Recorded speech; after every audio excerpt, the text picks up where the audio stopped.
Welcome to today's edition of the CrossCourt Cast. This is your host, Perry Shannon, joined by super producer Daniel Westoff from Cracked Racquets. Well, thank you so much for joining us today. This is our penultimate Big Ten tennis broadcast here on the Cracked Racquets YouTube channel. Of course, penultimate means second to last. So, of course, these teams, the stakes are rising as we get to the NCAA tournament season. And, of course, we are close to warmer weather in some of these places, especially with Big Ten tennis. These teams used to playing indoors are now playing outdoors today for some of these matches. So that means we do not have cameras for all of the courts. But of course, we will bring you all the action possible today here on Cracked Racquets. Again, this is Perry Shannon, joined by super producer Daniel Westoff. And we will start off with a women's match as Maryland takes on Illinois. So let's jump onto those courts and check out the action. We're going to, of course, introduce all of the doubles matches in action this morning. It is 11:10 a.m. Eastern, so these doubles matches are underway.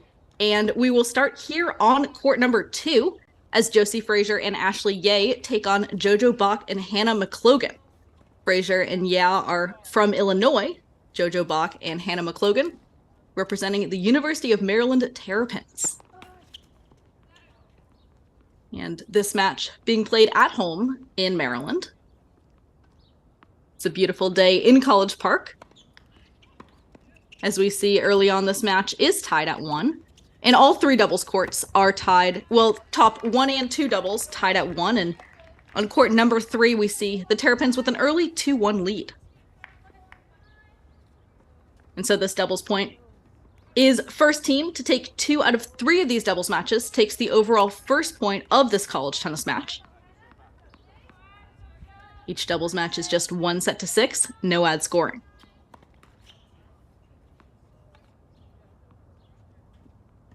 And closest to our screen, we do see this Illinois duo of Frazier and Yeh.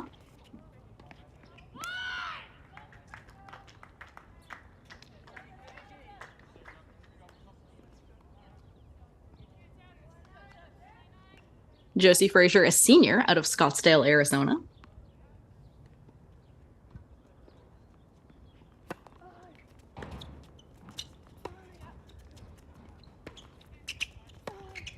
For her junior season, she captured 7 singles matches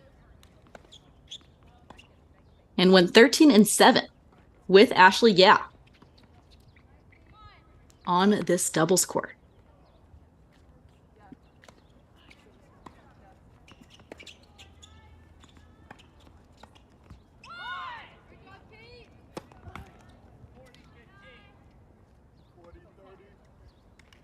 And we see early on some action at the net from this Illini duo. And again, both of these teams used to playing a lot of indoor tennis. So as we get to this point so late in the season, it's really important for the teams to be able to adjust to this change to outdoors. And of course, indoor hardcourt tennis, some of the fastest tennis that you can possibly be played. And once you go outdoors, you have the elements, the wind, the sun, everything slows down a little. So that can be an advantage for some, disadvantage for others, but especially in doubles, that elongates these points. And so we'll see a lot of volley winners that would normally be winners indoors will probably be coming back this morning.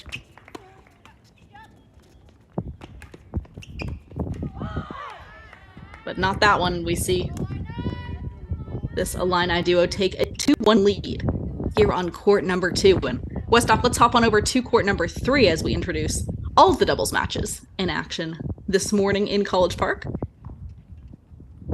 And so we see Frazier and Yeh with an early 2-1 lead for the Illini. And here on court 3, it's the Terrapins with an early 2-1 lead. Marta Perez-Moore partnered up with Selma Kadar.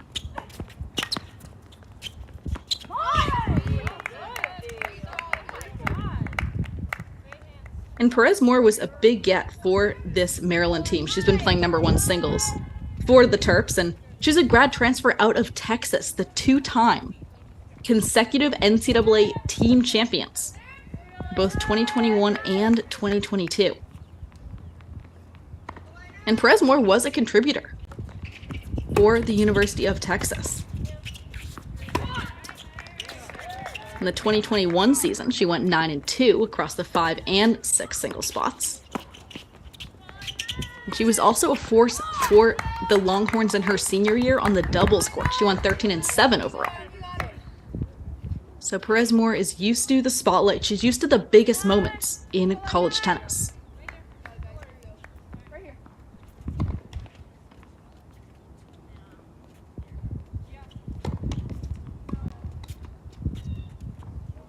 And we see for this Maryland duo, Perez Moore is partnered up with Selma Kadar. Selma Kadar, a senior, an English major. That's my girl. I was an English major in college. She comes to Maryland after 2 seasons at Miami. And she opened last spring, ranked 102 in the nation on the singles court. And she won 11 doubles matches for Miami in the 2019 season, which was her first season of college tennis. And Kadar was top 40 in the world in the ITF juniors before committing to college.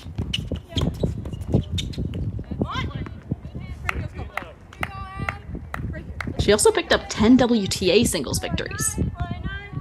And speaking of WTA tennis, of course, we cannot go 5 minutes into the broadcast without mentioning a big Texas standout, Peyton Stearns, who spent 2 years at the University of Texas and won the NCAA championships as a team and individual in 2022. Well, she's now ranked number 88 in the world, and she has reached her first WTA final, and she's playing in 2 hours.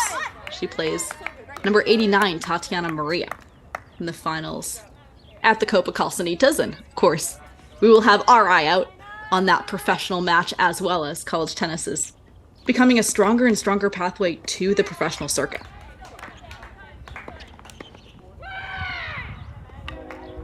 Meanwhile, we lock in on this match as we see Perez Moore and Kadar now have a 3-1 lead over this Illini duo of Emily Casati and Violeta Martinez.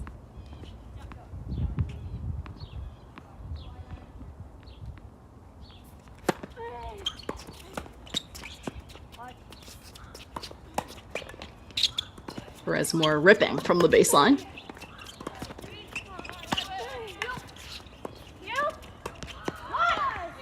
That was too good from the Illinois team, who, again, we've seen Illinois on all 3 courts be pretty active at net, but playing a player like Perez Moore, who's so solid from the baseline, I know because I've lost to her, so I know how solid she is from the baseline. And again, that really sets up the net player. So we'll see both teams on this court really being aggressive at the net, but so far it has been this Maryland team that's been able to push back the Illinois duo.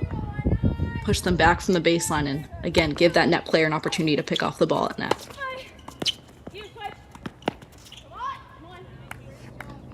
As we see Illinois hanging in, though.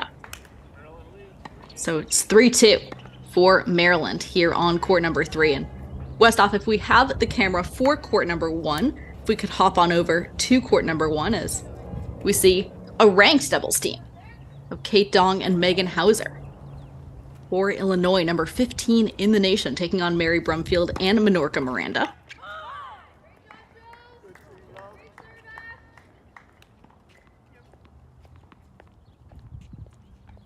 Dong and Hauser up 2-1 on this number 1 doubles court.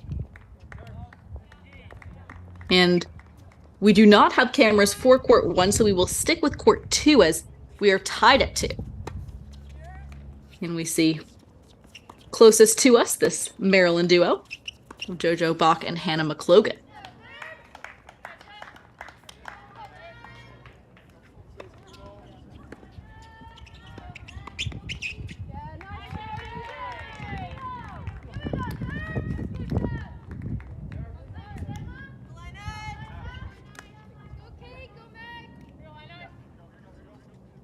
JoJo Bach is a senior studying economics out of Brighton, United Kingdom. And Maryland women's tennis is full of a number of transfers. So we have seen head coach Katie Doherty taking advantage of the transfer portal here at Maryland. And we see that with JoJo Bach as well. She spent her first 2 seasons at Delaware. She was named to the CAA second team in both singles and doubles, and she went undefeated at the number 2 double spot for the Blue Hens.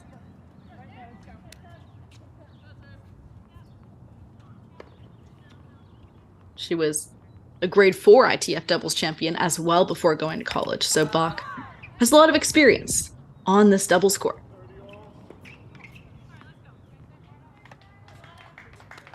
And Bach is playing today with Hannah McLogan, a graduate student out of Great Britain. And McLogan comes to Maryland from Northwestern. So she's a grad transfer after playing 4 seasons with the Wildcats.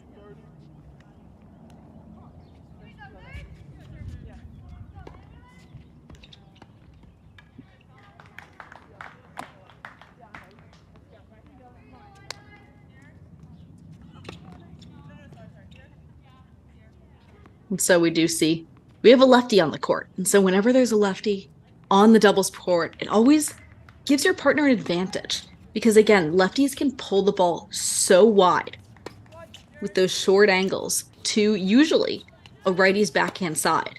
So that often sets up the doubles point, the doubles player at the net to really pick off those volleys. And we do see Maryland taking a 3-2 lead here on court number 2. And Westhoff, let's go back to court number 3 during this changeover. Court number 3.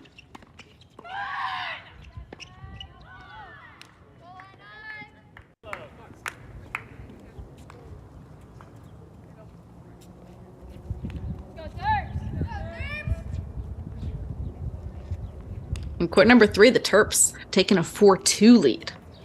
So we do see Illinois in the leads on courts 1 and 2, up 2-1 and 3-2, but it's Maryland with the 4-2 advantage here on court number 3. Nice by Marta Perez-Moore. And again, Perez-Moore coming to Maryland from 2-time defending NCAA team champion, the University of Texas.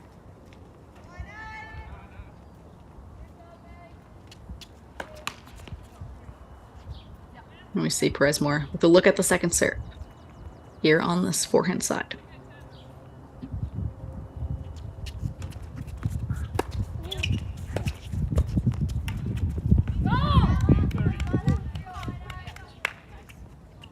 And again, Perez-Moore really able to step into that serve return, take time away from this Illinois team, and set up her partner at the net.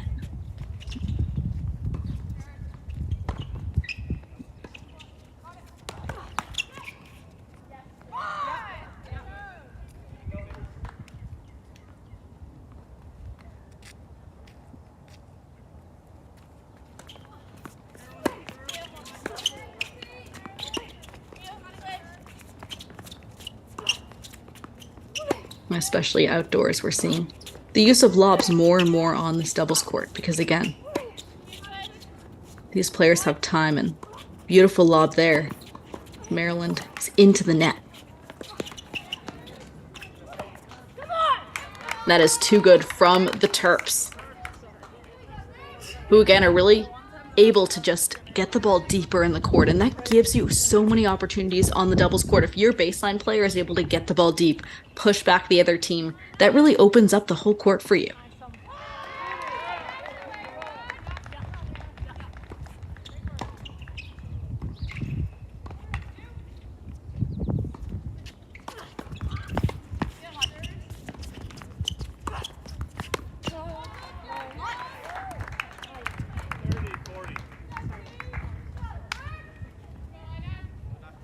And looking at the Maryland team as a whole, the Terrapins in this 2023 season.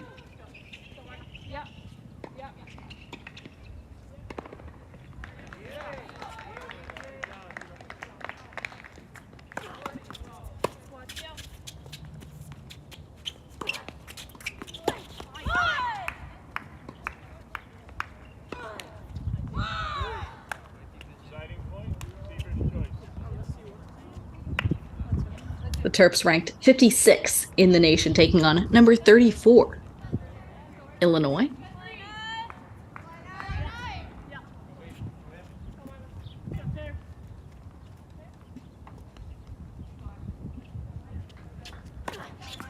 Terps are 14-5 overall. 3-3 in Big Ten play, but again, the Terps having one of their best seasons in a few years. 14-5. So this is a winning team.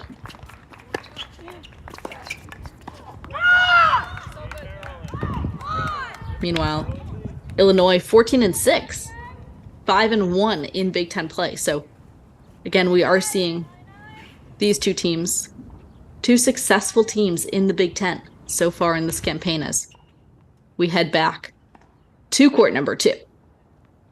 Meanwhile, Kate Dong and Megan Hauser do have a 4-1 lead for the Illini on court number 1.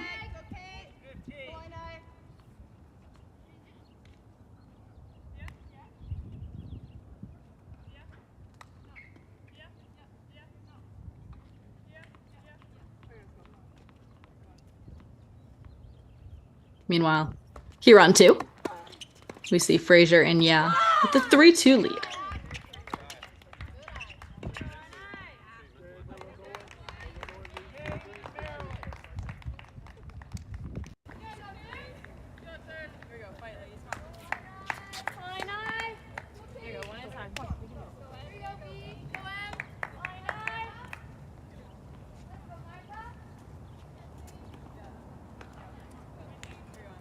So it's 5-2 now for the Maryland Terrapins here on court 3. And again, Perez Moore and Kadar have just done a great job of taking time away from this Illinois team, and they're playing simple doubles. Just deep from the baseline and then stepping in with the net player.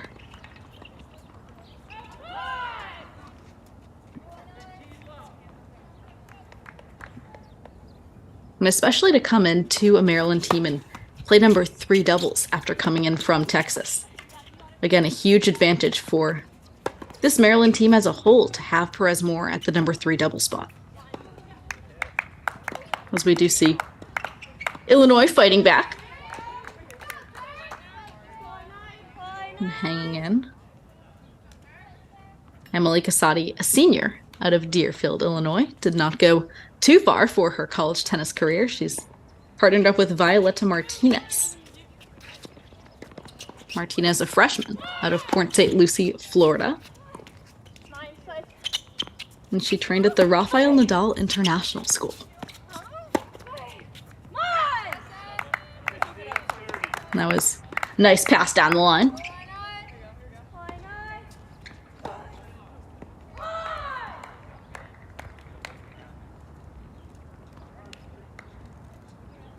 And on the year when they're playing away, Illinois has only dropped 2 matches on the road. They're 5-2 overall at away environments. And we do see Illinois has really stepped up this game in terms of their net play, in terms of their aggression. They're doing a nice job of closing here. As again, we do not have point by point, but I'm sensing some breakpoint opportunities for the Illini here on 3.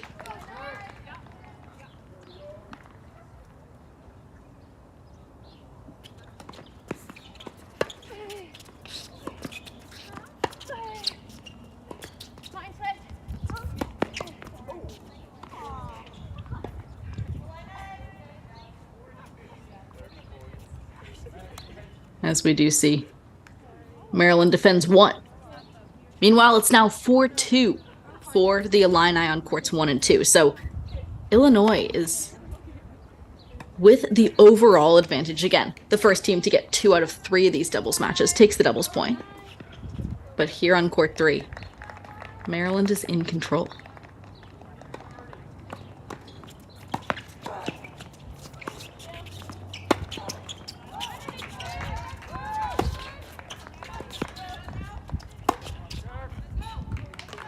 That swing volley sails long off the racket of this Illini duo, and this appears to be A potential set point again. We do not have point by point, but I'm sensing a match point.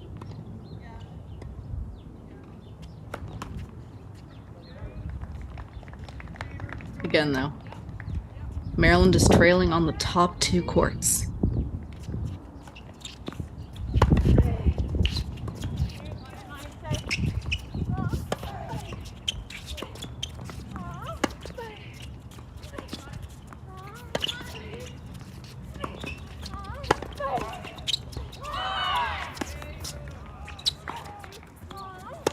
We play on. Here on 3. Nice depth from the Illinois team. As we see, that was, in fact, a deuce point match point that Illinois saves. It's 5-3 here on court number 3.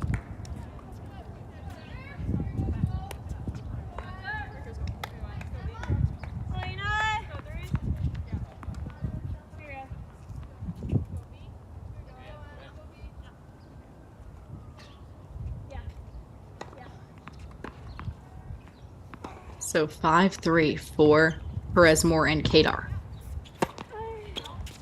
As Illinois serves to stay in it. And Casati and Martinez are doing a nice job here after this changeover of being a lot more aggressive than they were at the beginning of this match. As we see a missed return gives Illinois the first point of this game. Again, on paper, Illinois ranked 34, Maryland ranked 56. And on paper, Illinois has both the more successful Big Ten record and the higher ranking. But they are on the road against a gritty Maryland team.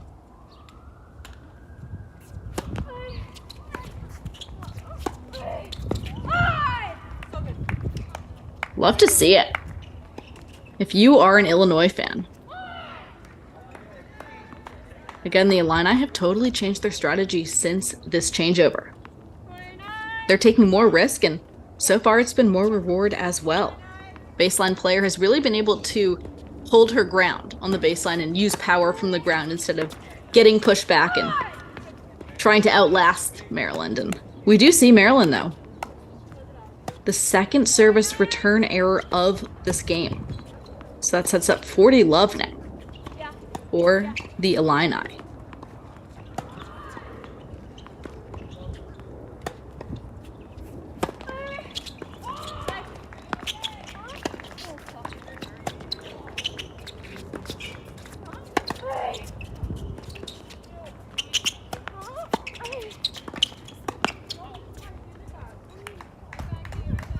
Maryland saves 1 game point. So 40-15, Illinois leads.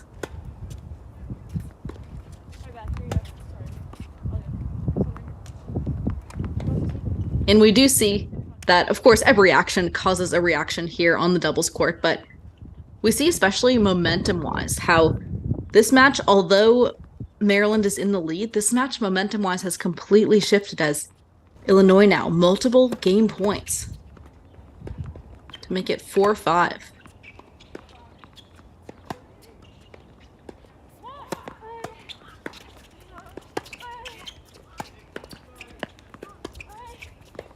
Perez-Moore ripping that one deep.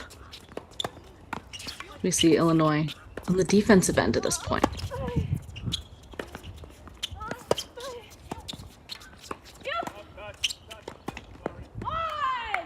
Some open court in Illinois.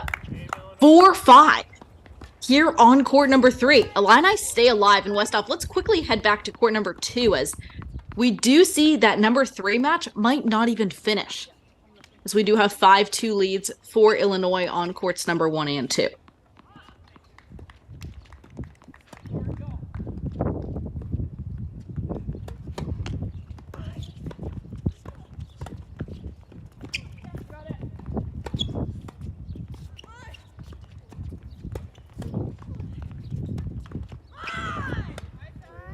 We see a Federer-esque attempt, but that did not work for Maryland, and that's the match. 6-2 for Josie Frazier and Ashley Yeh.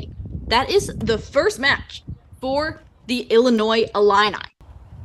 Meanwhile, Fighting Illini have a 5-2 lead on court number 1 as well, but we will hop back to court 3 as we do see Maryland with the opportunity to close this out if they are able to serve out this match. Again, Maryland up 5-4.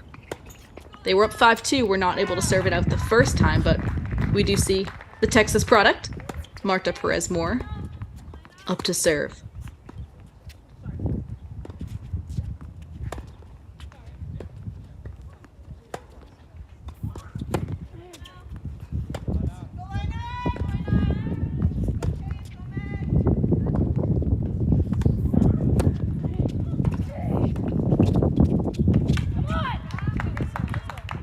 It's 1 for the Maryland Terrapins. They're 3 points away.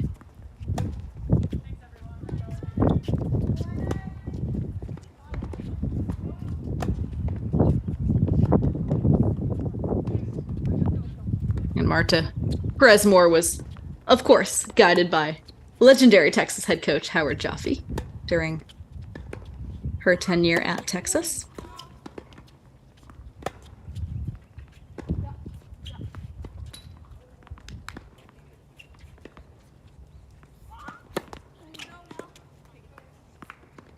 And that was a double fault from Perez-Moore to make it 15-all here on court 3.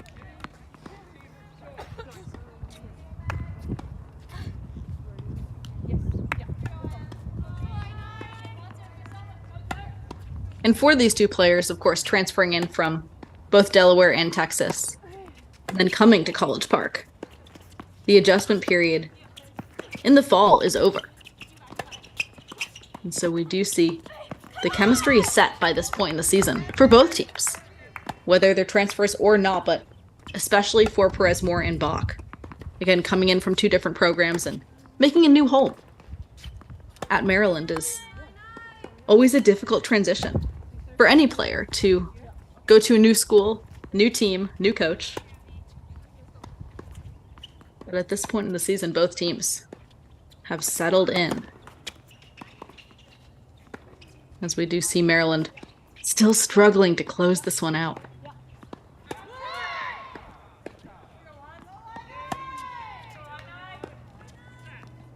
In court number 1, looks like it just finished up as a 6-2 win for the 15th ranked duo of Kate Dong and Megan Hauser for Illinois. So the Illini clinched the doubles point at the number 1 and 2 double spots with 6-2 wins at both.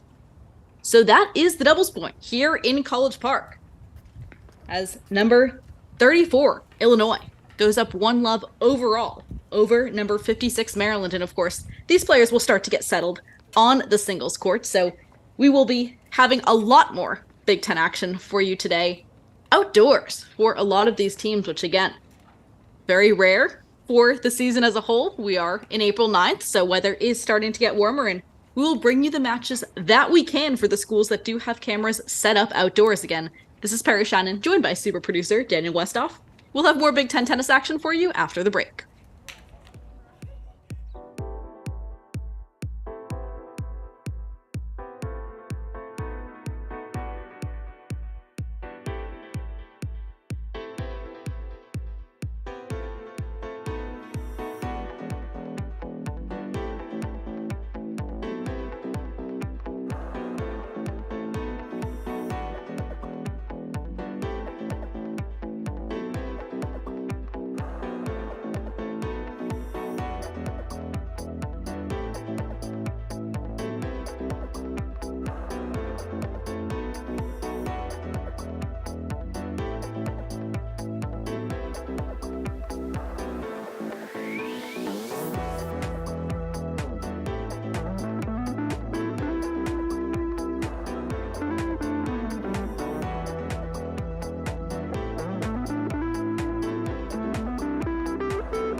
Welcome back, Cracked fans, to today's broadcast of Big Ten tennis coverage here on the Cracked Racquets YouTube channel. This is your host, Perry Shannon, joined by super producer Daniel Westoff for Cracked Racquets. And of course, we will introduce all of these singles matches in action in this Maryland-Illinois women's tennis battle that we started off with. This match kicked off at 11 a.m. Eastern time, and unfortunately, the Indiana-Michigan match for the women was not able to be broadcast because there were no cameras outdoors. And we can tell you, though, that Michigan has won the doubles point on the women's side, so those women are just starting the singles matches, and here, Illinois won the doubles point, and the women just starting the singles matches as well. And so we see closest to us, Marta Perez-Moore, the graduate transfer out of the University of Texas, as we see Perez-Moore drops the opening game. And Perez-Moore played number 3 doubles for this Maryland team, and coming in, it's a great get for the Terrapins because Perez-Moore was part of the 2-time defending NCAA team champions in 2021 and 2022 at the University of Texas. But we do see her showing a bit of early frustration here on this number 1 singles court.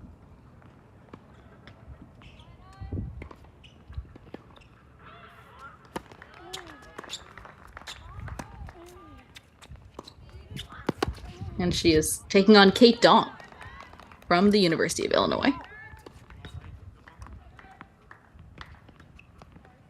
Kate Dong, a junior out of Cupertino, California.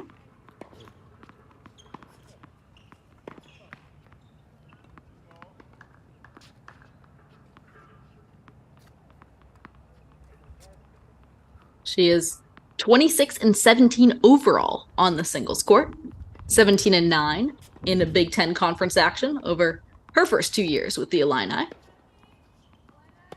She was the Illinois women's tennis MVP last season as a sophomore, going 12-9 at the number 1 single spot, winning 13 doubles matches as well at the number 1 double spot.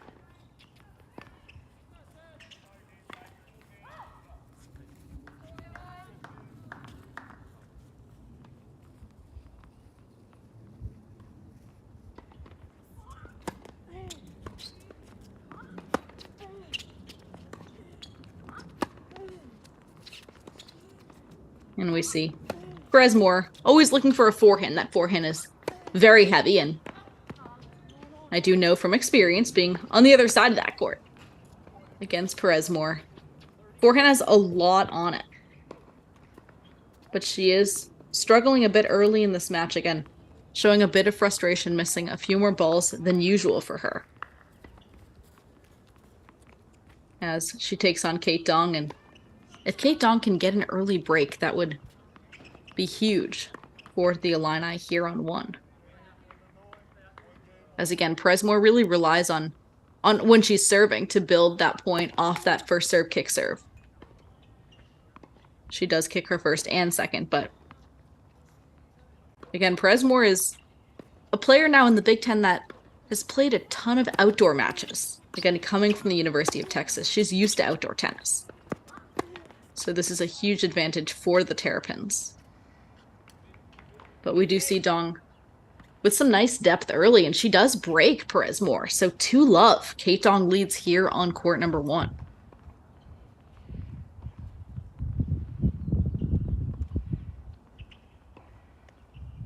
And again, Illinois, number 34 in the nation. Maryland, our host today in College Park, come in at number 56.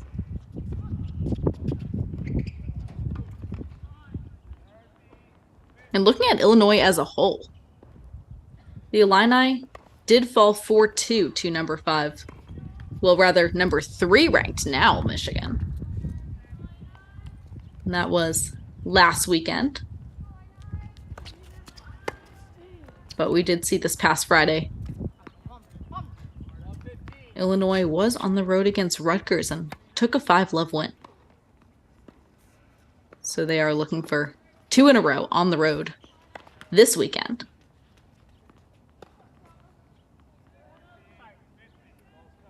While Maryland is coming off 2 losses in a row. To Wisconsin 4-1 and then to Northwestern 4-love. So Last weekend was tough for the Terps in Big Ten tennis play, but they're back this weekend, hosting Illinois. And again, it's always different to stay at home. It's a lot more comfort for these players, especially late in the season when fatigue is setting in for everyone. Coaches too. Just to be able to stay at home and play on campus, on your own campus, on the courts that you worked so hard on all throughout the year. It becomes more and more of an advantage later in the season, and of course, as the top teams in the nation vie for top 8 spots to host the opening rounds of the NCAA tournament, that becomes ever more important as we reach the end of conference play all across the country. And we do see Perez Moore fighting back here from this 2-love deficit on court number 1. And meanwhile, looking across at all the courts, the opening game or 2 games has gone to the Illinois Illini. Court 2 is the only court that is tied early, tied at 1. And again, we talk about the importance of the first 3 games of a match. It's kind of the time when players are transitioning from doubles to singles, maybe mentally recovering from a tough doubles loss, or maybe a bit too relaxed after a close doubles win. But these first 3 games are so vital to setting the tone of the overall match. As we see, Perez Moore does overhit that approach shot a little bit. And Kate Dong is doing a really nice job of staying nice and patient here on court 1. And sometimes playing a player like Perez Moore, who really rips her forehand, who has a lot on that forehand, if she's missing it, it's a bit nerve-wracking if you're Dong, because you're not exactly sure if and when those balls are going to start falling in. But so far they have not. So again, Dong doing the right thing by letting Perez Moore hit a lot of forehands, because the strategy against Marta Perez Moore on paper would be to not let her run around that backhand and get forehands. But her forehand side has not been working the best so far for her.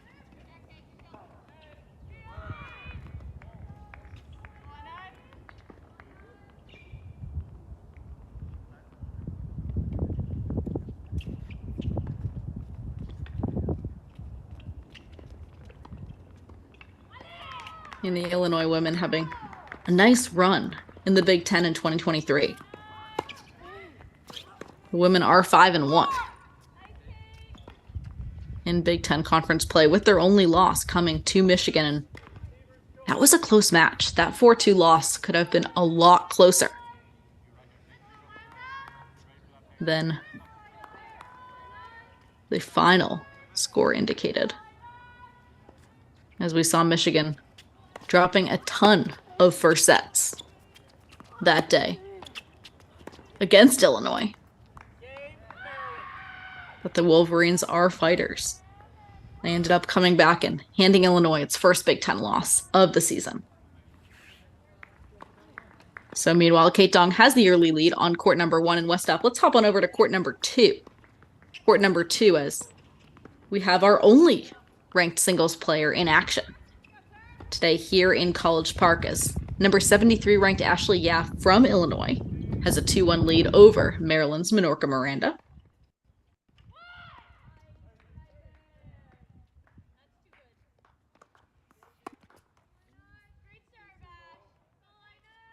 Miranda here on court 2 is closest to our screen.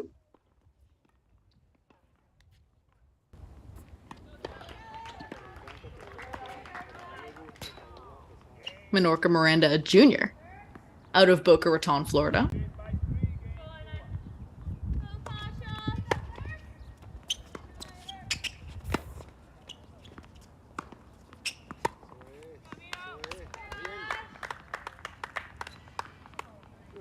Miranda says she eats the same foods and ties her left shoe first before playing matches. Well, tennis players are extremely superstitious, so Miranda is not the only one. I was the most superstitious tennis player on my team.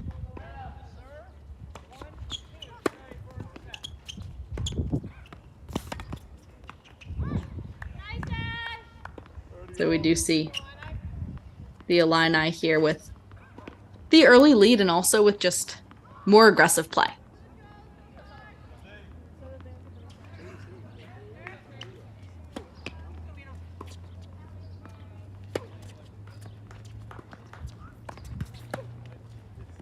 And again, sometimes we do see ranked players at spots like 2 and 3 in the lineup.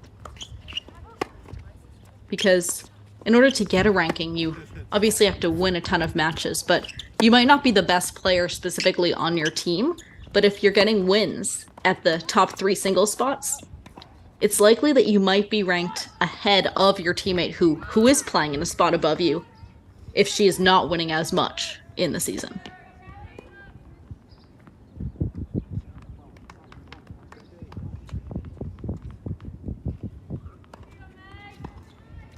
So early on court number 3, we do see the Illini with a 4-1 lead, so we will head there after we hang on to this match for a few minutes.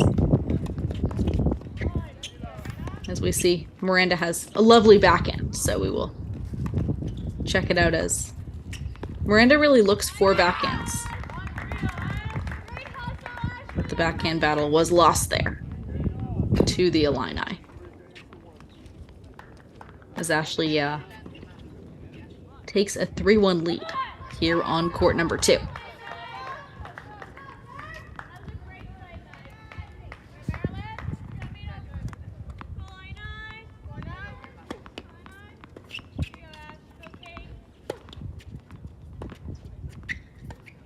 And Ashley, for the Illini,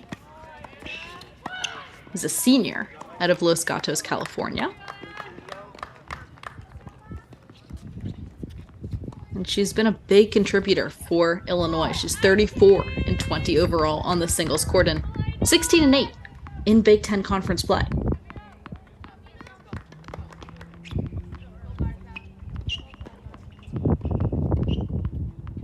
She registered a team best record of 16 and 5 at this number 2 single spot last season, including 7 and 2 in conference action.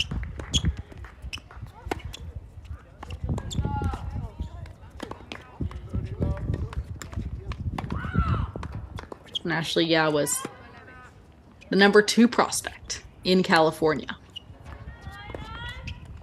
And again, talking about hotspots in junior tennis, where I come from, New England was not one of them, but Texas, Florida, California, those are the big gets to get a top junior out of those states. And we do see, again, Ashley, number 2 in California, lists Stephen Curry as her favorite athlete. So I'd love to see a bit of tennis basketball matchups here.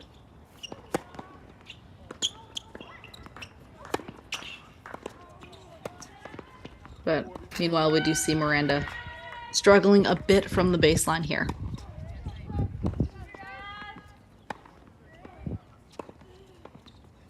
In Westop, let's actually hop on over to court number 3.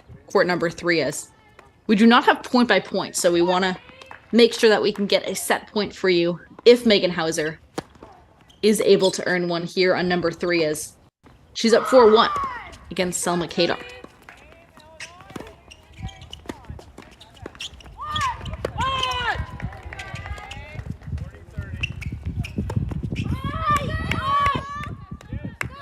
Kadar from defense to offense there. And Illinois has early leads now on all of these courts except for 4, where our scoreboard still has those 2 women tied at 1.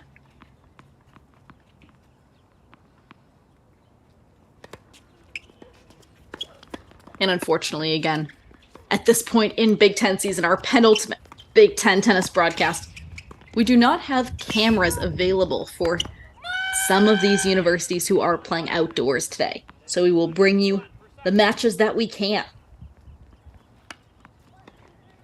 And we will shortly have the Ohio State women taking on the Iowa women. But meanwhile, we do see now 5-1 for Megan Hauser from Illinois. Megan Hauser, a sophomore, originally from Illinois.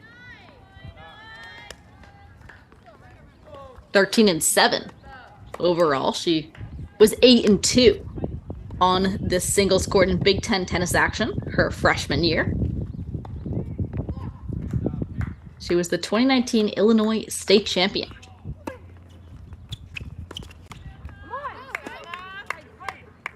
Megan Hauser lists her favorite thing to do when she's not on the tennis court is be an artist.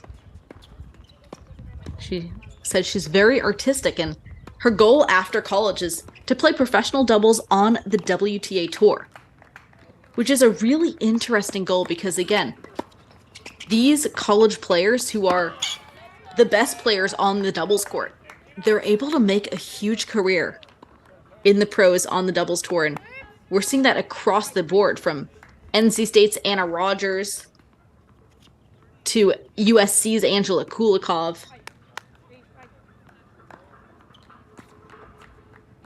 These players are having huge success undergraduate doubles and then on the WTA circuit as well. So that is a very cool goal.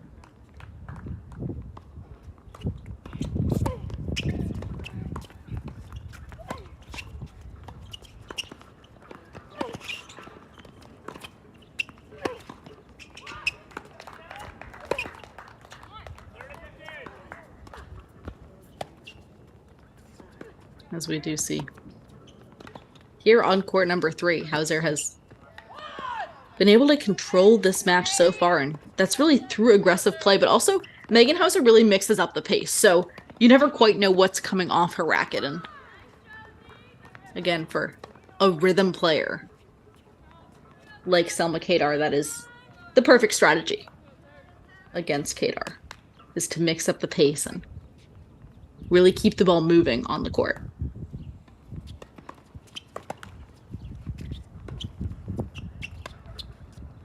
Selma Kadar is a senior, an English major, originally from Bucharest, Romania. She joined the Terrapins after 2 seasons at Miami.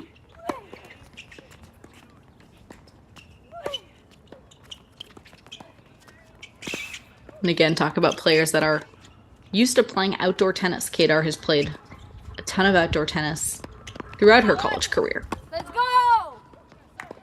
Is that lob sails long? It is confirmed by the chair.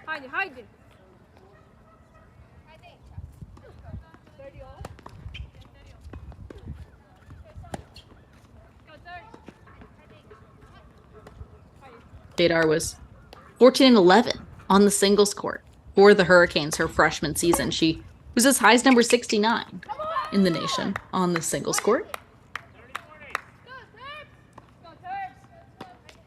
And Kadar had a ton of pro success before coming to college as well.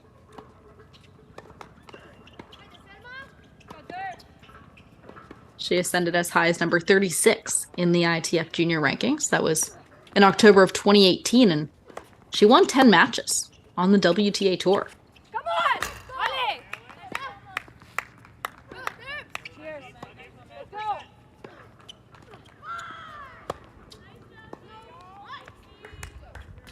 So we do see Kadar hanging it. 5-2 Hauser leads now here on court number 3. And we unfortunately do not have a camera on court number 4, where the score is also not updated. Still seems to be tied at 1, which would be the longest first 3 games in the history of college tennis, most likely. So Westhoff, let's hop on over to court number 5. Court number 5 here at College Park as Kasha Treber takes on Hannah McClogan. Treber is up 3-1.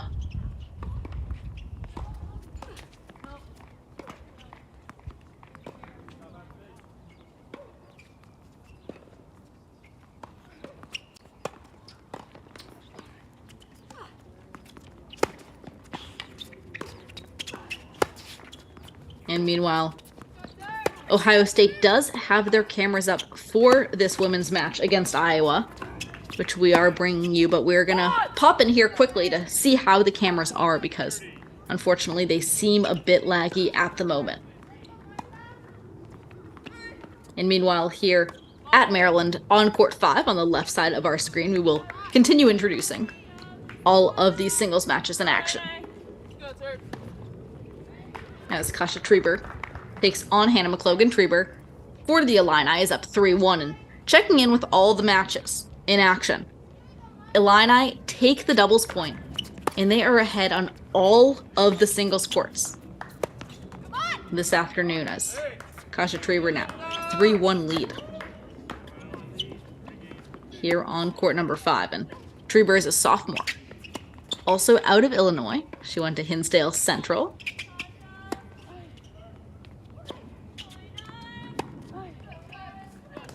Trieber 14-7 overall on the singles court. She was 9-2 her freshman season for the Illini. And she posted the second most singles wins her first year with a 14-7 record. She went 12-7 on court 5 and 9-2 in Big Ten action. So again, if you can come in your first season and really solidify a lineup spot and also solidify a winning percentage at that lineup spot, that's huge for the Illini. As we do see during this changeover, the score will adjust for us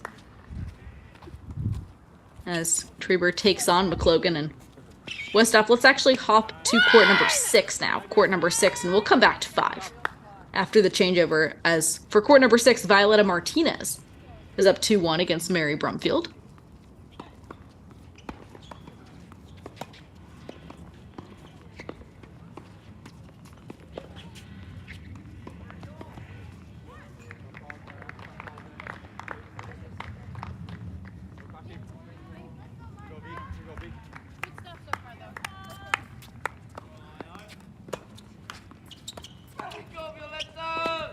And so for now, we will go back to full screen at Maryland as we do see the Ohio State cameras, unfortunately, are a bit laggy today.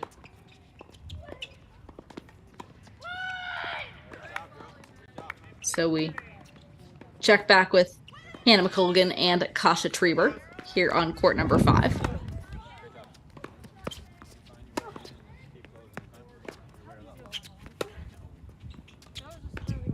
And Hannah McColgan, a graduate student who comes to Maryland after a stint at Northwestern. She is originally from Stockport, Great Britain. She's majoring in business at Maryland.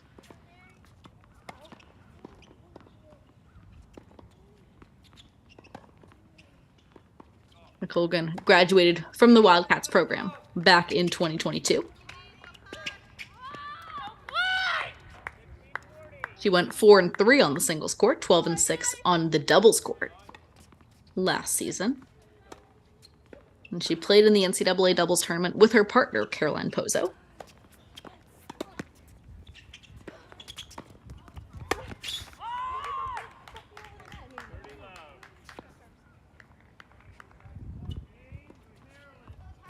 McColgan also competed in field hockey in high school, while she became the U18 British national doubles champion. So that is interesting to see. We do have a few hockey players in action here in college tennis. Not two sports that naturally would go together, but on the doubles court, they would go together because, again, hockey, very aggressive sport, takes a lot of balance, quick reflexes, all of those skills really translate well to the doubles court.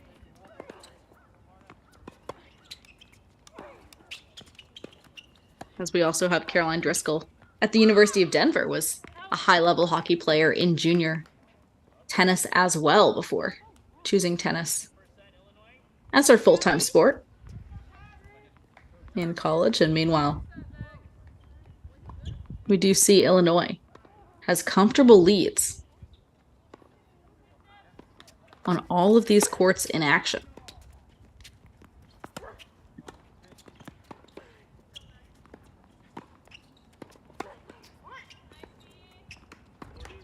As we do see the Illini staying aggressive here on court number 5.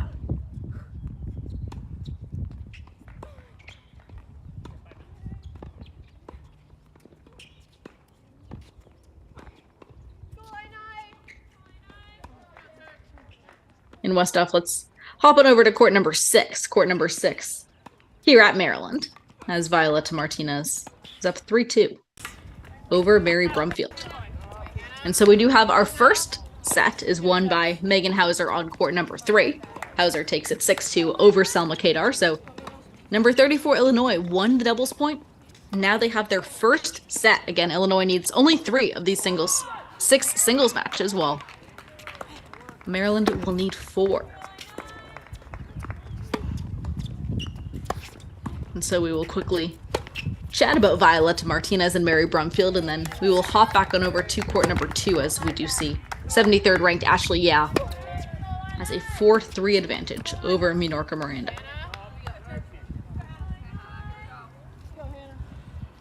Go, Mino.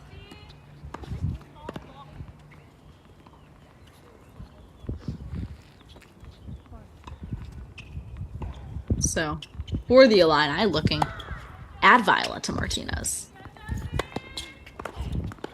the freshman out of Port St. Lucie, Florida. She trained at the Rafael Nadal International School.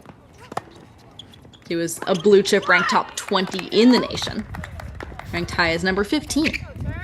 High tennis recruiting in 2020. Reached a career high ITF juniors ranking of 325 in the world.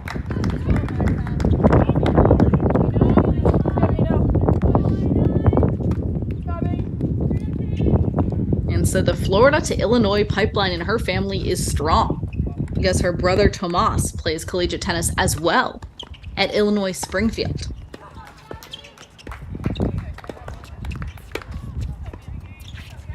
And Martinez was the 2018 National Championship winner in Orlando as well before coming to college. And we see Martinez taking on Mary Brumfield.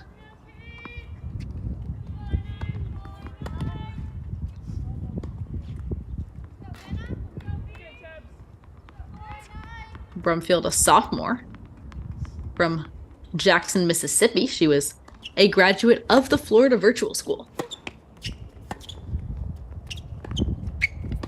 Brumfield was a 5-star ranked as high as number 41 in the class of 2021.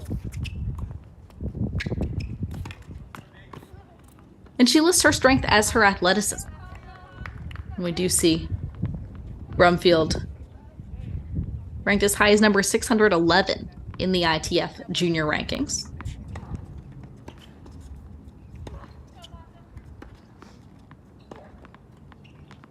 Also played a lot of ITF junior tournaments before coming to college tennis. And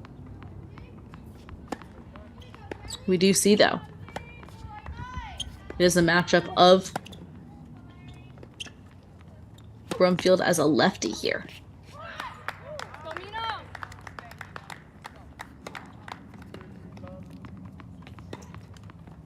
On court 6, taking on Violetta Martinez. In Westhoff, we're going to come back to court number 2. Let's make court number 2 our big screen. And we will have triple blacks action for you shortly with 3 of these singles matches that we can show you at the same time, thanks to super producer Daniel Westhoff. But in the meantime, it's 4 all here on court number 2. And this is a big point in the overall match. Again, not this individual point, but this moment for Illinois. Because if the Illini can get 1 first set and then make it 2 first sets this early on in the match, again, we're only an hour and 15 minutes in. And Illinois already has 1 on the board from the doubles point. If they can grab 2 first sets, that would be huge. So this is a big game for number 73, Ashley Yao, on the far side of our court, as she takes on Minorca Miranda. So we see a bit of slice action, and Miranda is not happy with that call. But it seems that the call stands.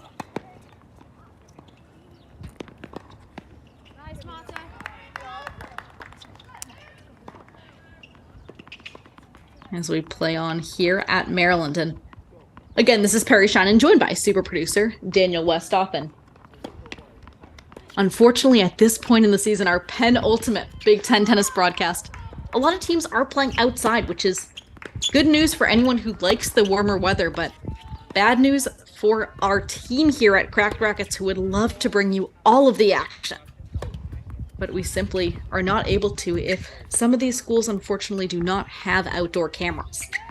So we will bring you the matches that we can and the action that we can today. Again, if you are interested in a specific match, you can feel free to follow that match on social media, as most of these Big Ten teams do have very helpful social media updates that they share when cameras are not available.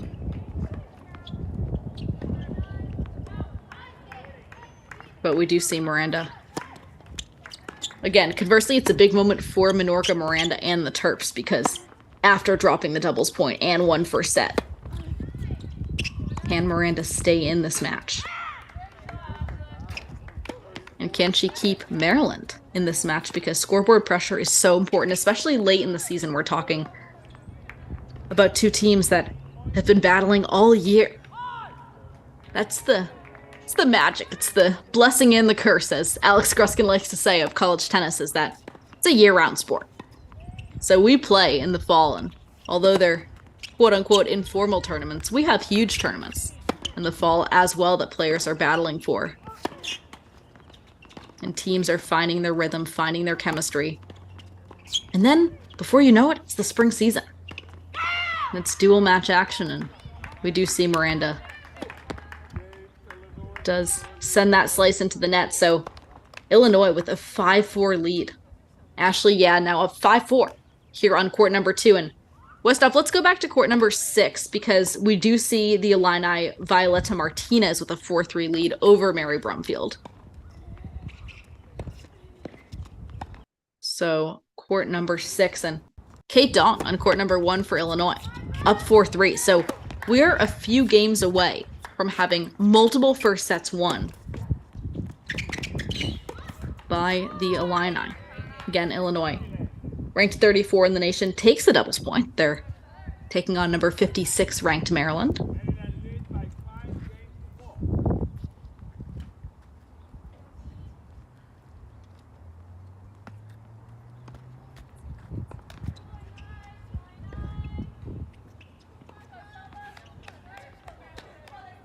So we will wait for our scoreboard to update here during the changeover. But Westhoff, let's go back to court number 1. Court number 1. To check in with Kate Dong and Marta Perez Moore,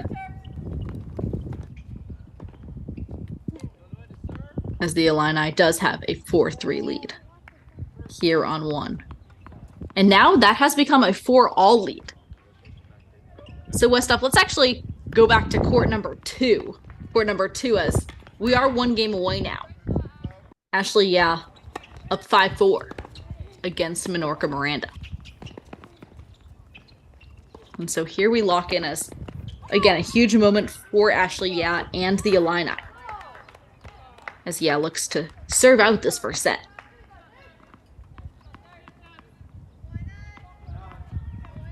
Fantastic job of bringing mental health awareness to Terrapins.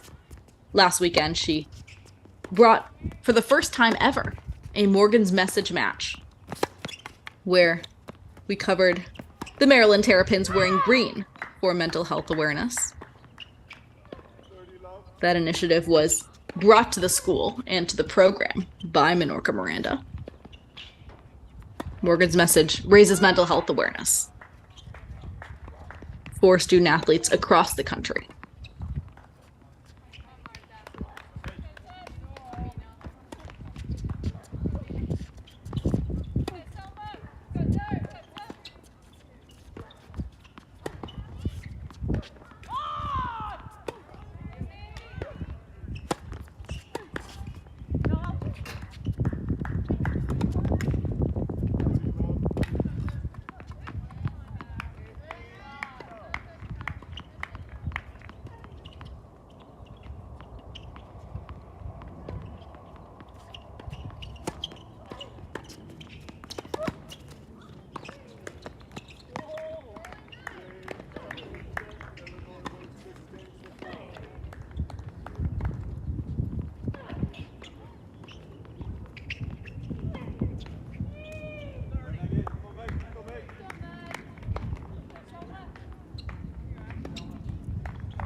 Welcome back to the CrossCourt cast, as we do see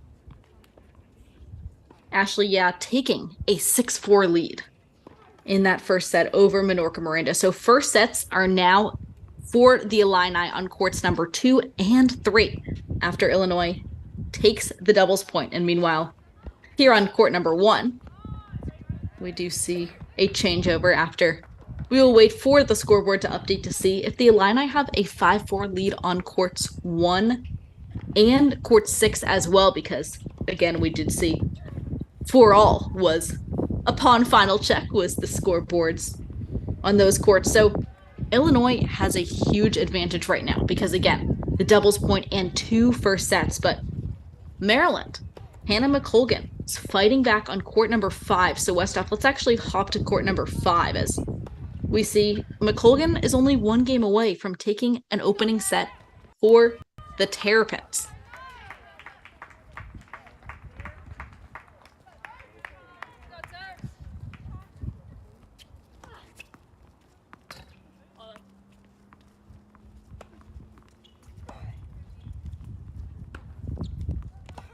Hannah McColgan taking on Akasha Trieber.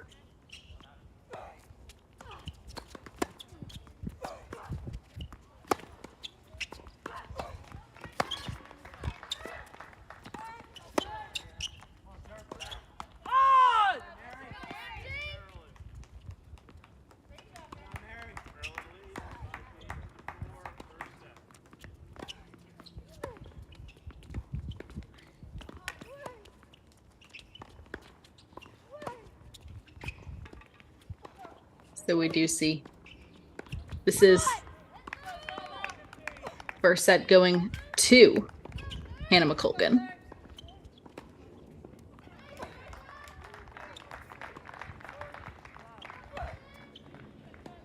And meanwhile, Westhoff, let's hop back on over to court number 1.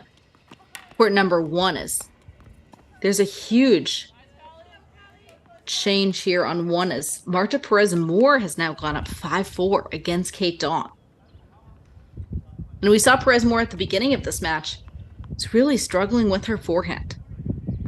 So we will check in here on 1 to see if those forehands have, in fact, fallen in. Perez Moore, a grad transfer from the University of Texas, the 2-time defending NCAA team champions. Perez Moore, a contributor for the Longhorns both of those championship years. So it's a huge get for the 56th ranked Maryland Terrapins. As we see Perez Moore closest to us on our screen, serving to close out the set.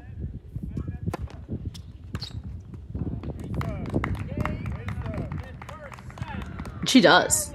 That's a 6-4 first set for Marta Perez Moore. So all of a sudden, Terrapins have pushed back. And Westhoff, let's hop on over to court number 3 as we look early on in the second set. Megan Hauser did take a 6-2 first set over Selma Kadar. So Illinois did take a first set here, but it's 1-all. First 3 games of each set, so vital to setting the tone. And we will wait for that scoreboard to update. As it seems as if Kadar, who's walking quite confidently, has perhaps just taken a 2-1 lead after dropping that first set.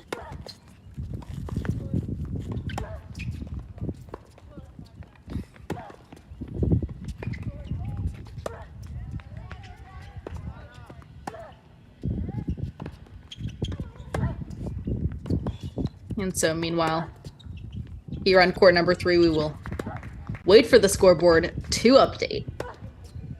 So going over what just happened, because there were a lot of first sets ending at the same time. So Illinois takes the doubles point and then takes first sets on number 2, number 3, and that's it.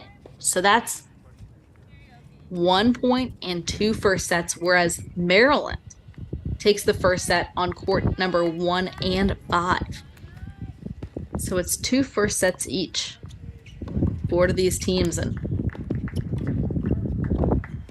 meanwhile, on court number 6, we do see Mary Brumfield with a 5-4 lead for the Terrapins, but we will wait for our scoreboards to update to see who has the second set lead here on court number 3.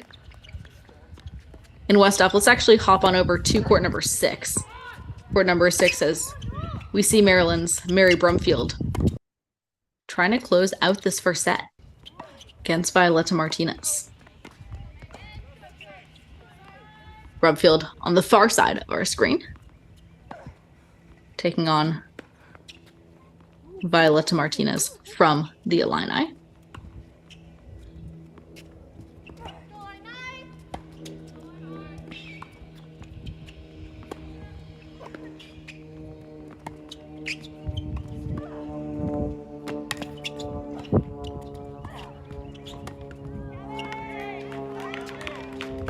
And again, Brumfield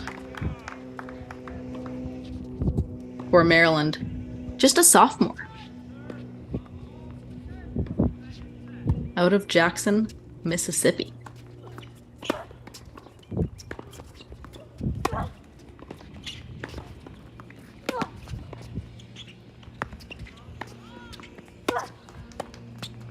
And Brumfield lists her athleticism as a strength, and so as we see really the physicality of these points at the slower end of the lineup. And there's been a huge evolution of the type of tennis that's being played at this number 5 and number 6 single spot in college tennis. Because even when I started my college tennis career, it was always really looking at the number 6 singles player as a grinder, as someone who could stay out there all day, as a player that could use her physicality to wear down the opponent. But we're seeing more and more these number 6 singles players are a force on offense as well.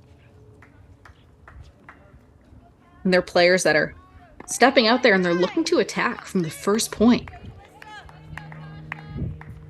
And especially in these clinch situations. So again, clinch matches, first team to 4. So whichever team takes 4 points first wins the match. Well, if you have an aggressive player who can also make balls at the number 6 single spot, you have a double advantage. Because again, that's a player with a game plan A and B. And we do see Illinois hanging in. Looks like this set is now tied at 5 as we wait for a scoreboard to update, and rather we play on in this 5-4 game, but perhaps Illinois does have a game point at this point. Again, we don't have exact point-by-point updates for you, but we will continue to give you a sense of the action here as all of a sudden Maryland has taken a number of first sets as Terrapins take the first set at number 1 and number 5, and now Mary Brumfield just a few points away on 6, and then Callista Liu, the 5-2 lead on court number 4 for the Maryland Terrapins. So Illinois only has 2 first sets at the moment. And again, Illinois needs 3 matches. 3 matches after taking the doubles point over Maryland. So it's a spicy one today here at College Park.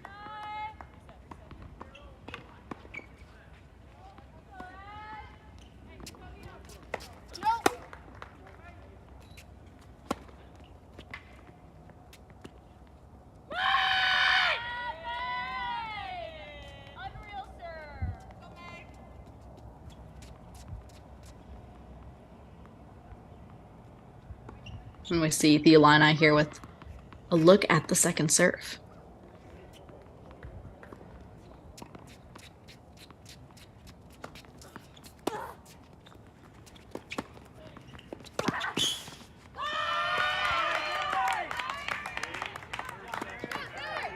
So Hannah McLogan continuing to attack. And so McColgan takes the opening set 6-4. That's a 6-4 win for the Terrapins on court number 5. That's the third first set that Maryland has taken.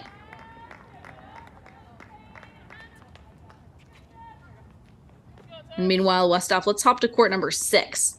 Court number 6 as we see 5-4 lead for Mary Brumfield.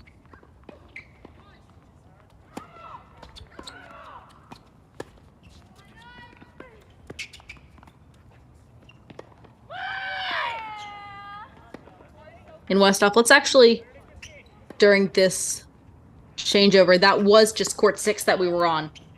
And meanwhile, in court 5, Hannah McColgan. So McColgan takes a first set. Wow, so Maryland takes first sets at the same time on courts number 5 and 6. So now all of a sudden, Maryland with 3 first sets. Illinois has 2. And so Westhoff, let's go back to court number 2. Court number 2 here at College Park. As we see, Ashley, for Illinois, did take the opening set 6-4, but Minorca Miranda does have a 1-love lead in this second set as these players return to action here in College Park. And unfortunately, at the moment, we will not be able to bring you Ohio State, Iowa women, as our cameras are a bit laggy at Ohio State. But checking in with some other Big Ten action across the board, we do see the University of Michigan women, number 3 in the nation, taking the doubles point over Indiana. So they lead 1-love during the singles action. And meanwhile, in the Michigan-Ohio State men's match, which we would have loved to bring you, but unfortunately, there are no cameras available for that match. And so Ohio State is up 6-2 and 5-3 on courts 2 and 3 doubles in this opening doubles point. And Michigan did take the doubles win at court number 1. So Ohio State just a few points away from clinching that doubles point over the Wolverines. Meanwhile, the Michigan women have taken first sets on all of the courts in action after taking the doubles point over Indiana.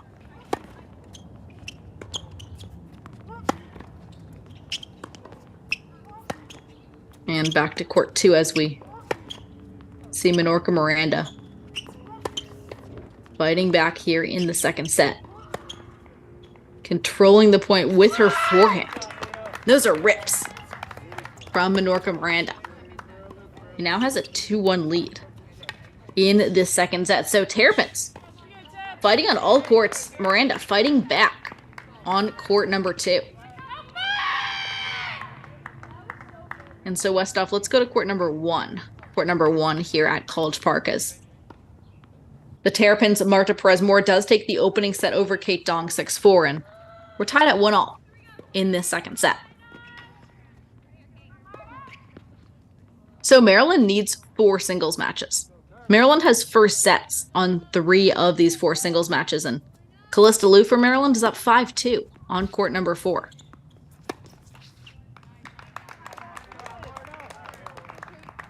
So this could be spicy.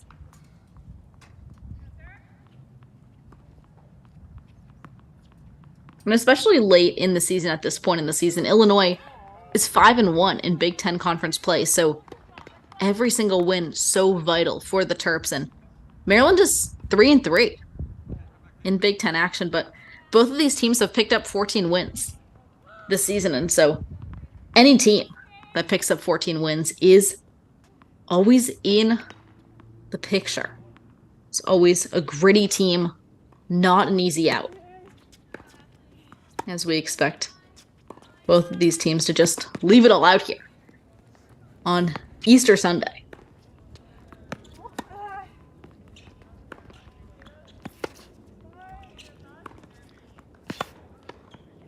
That's forehand battle is won by Perez-Moore on court 1. And That's more of the Perez-Moore tennis that I would expect to see.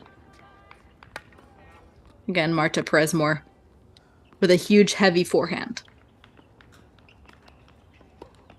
And coming from Texas, she's used to playing a lot of outdoor tennis. And so we are seeing, especially late in that first set, that really worked to her advantage.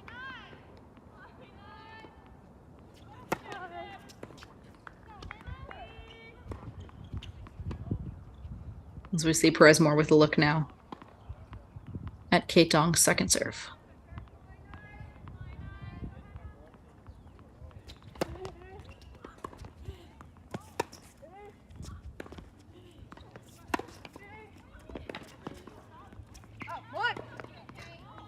And that's sails long off the racket of Perez-Moore.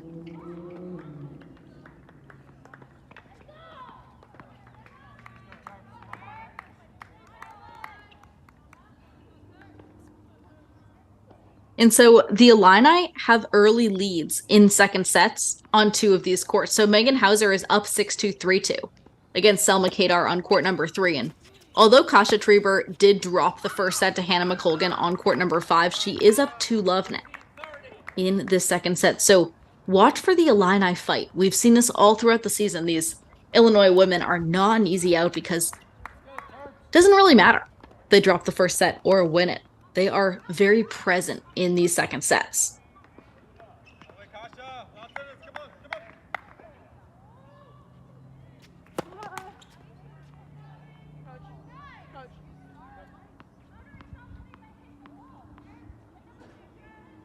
As we see Kate Dong looking to serve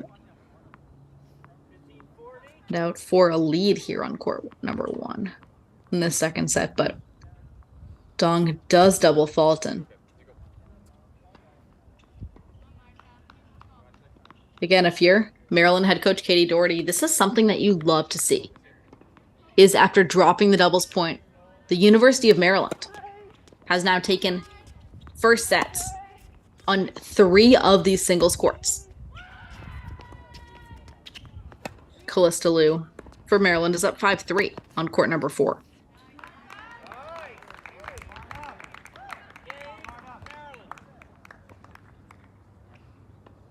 In Michigan, head coach Katie Doherty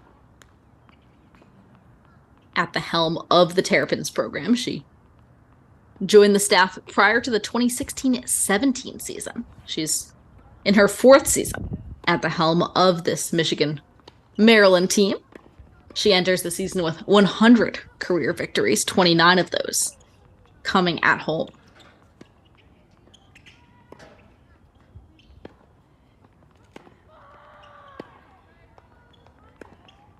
And Doherty played at another Big Ten school.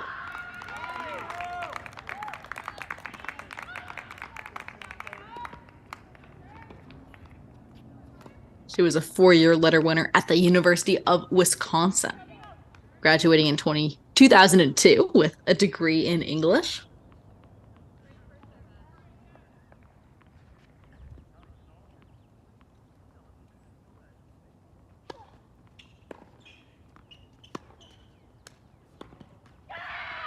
So meanwhile, Westhoff, let's hop on over to court number 5. Court number 5, as we've seen the turntables have turned on court 5, as McColgan for Maryland took the first set 6-4, but Kasia Treber is up 3-love now in this second set.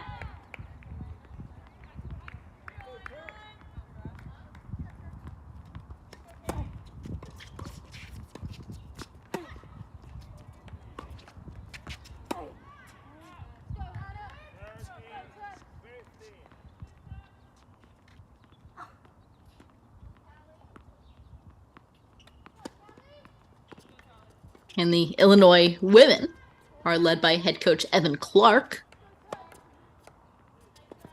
Evan Clark has been with the Fighting Illini since December 2014 in an assistant role.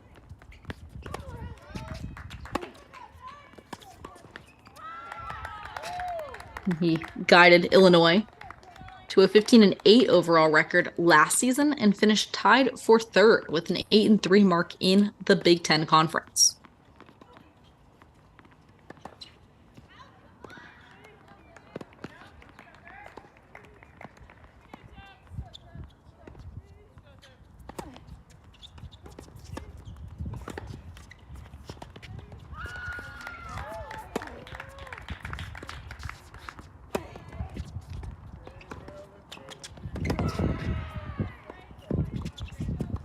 And Clark finished his college tennis career as a player, as a member of the Arkansas men's tennis program.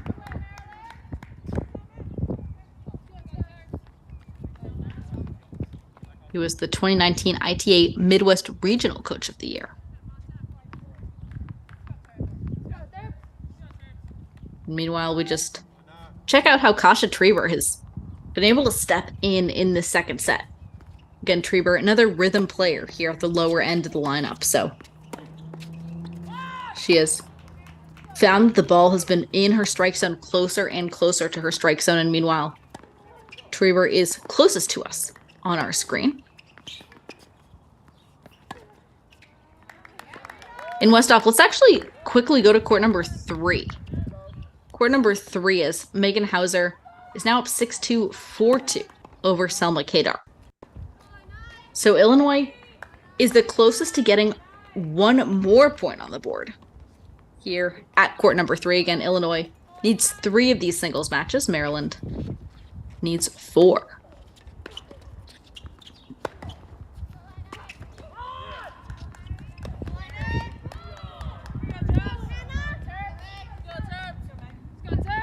So we check out this action here on court number 3.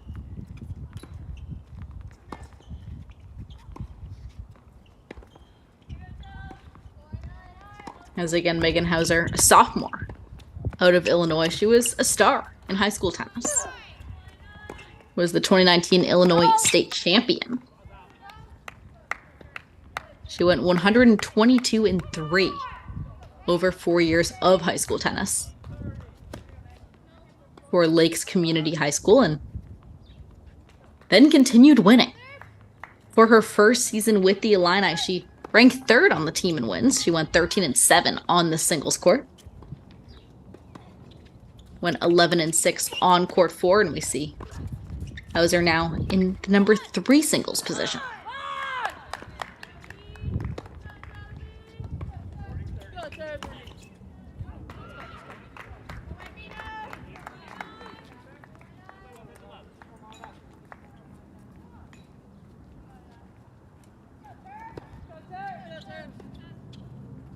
And so we do see Illinois reaching for the finish line here on court number 3. And meanwhile, Westhoff, we've seen some surprising second set action as well. Let's head to court number 2 really quickly, as number 73 ranked Ashley takes the first set 6-4 over Minorca Miranda, but we saw Miranda getting her rhythm at the end of that first set, and Miranda is now up 3-1 in the second set.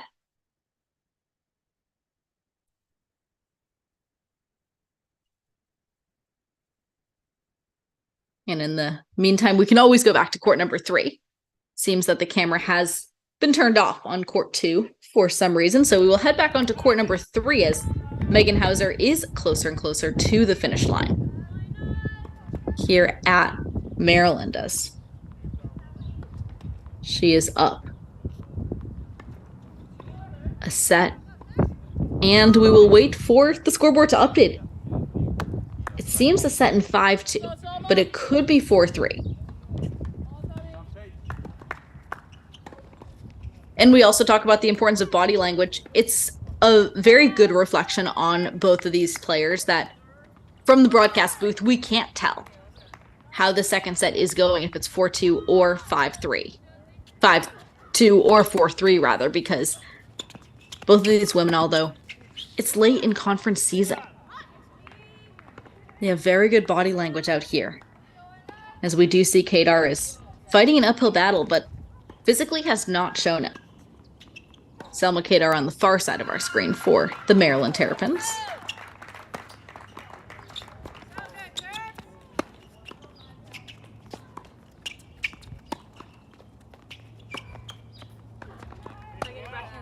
We see Megan Hauser has been able to wait out some Kadar errors so far today on the singles court.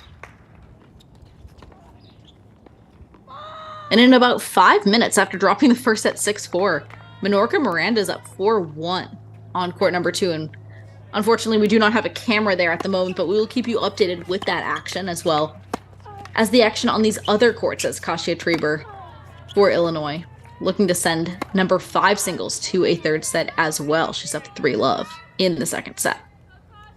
But meanwhile, we lock in here with this Hauser-Kadar battle as Megan Hauser, we see, is up 4-3 in the second set against Selma Kadar.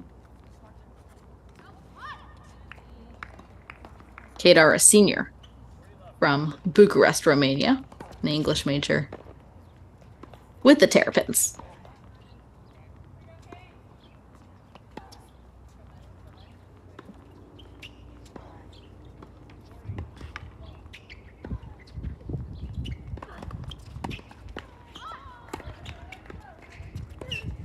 We see the Illini mixing up the pace here. But she misses that approach shot just wide.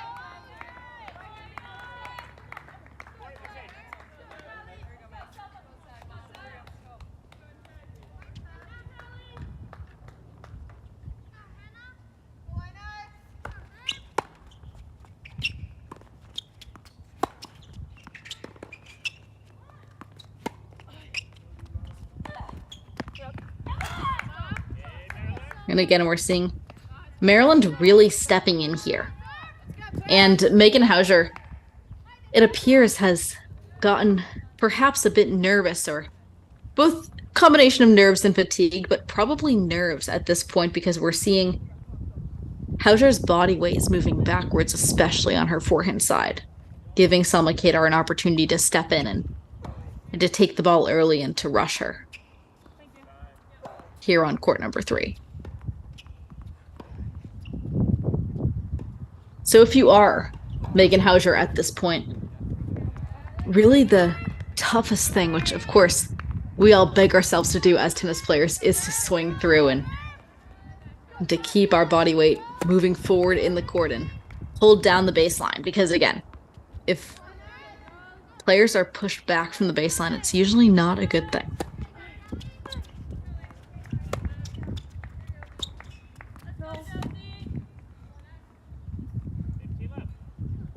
And we are seeing Megan Hauser struggle slightly to keep that body weight moving into the court. And Selma Kadar, though, credit to her, who has been stepping in and taking advantage of the shorter balls that are coming off that Hauser forehand.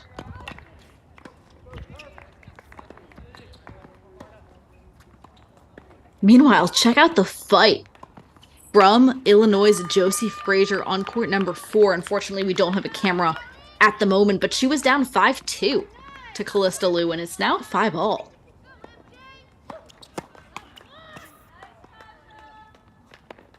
So Illinois knows the importance of fighting for that set, because again, Illinois needs 3 singles matches. They've only taken first sets in 2.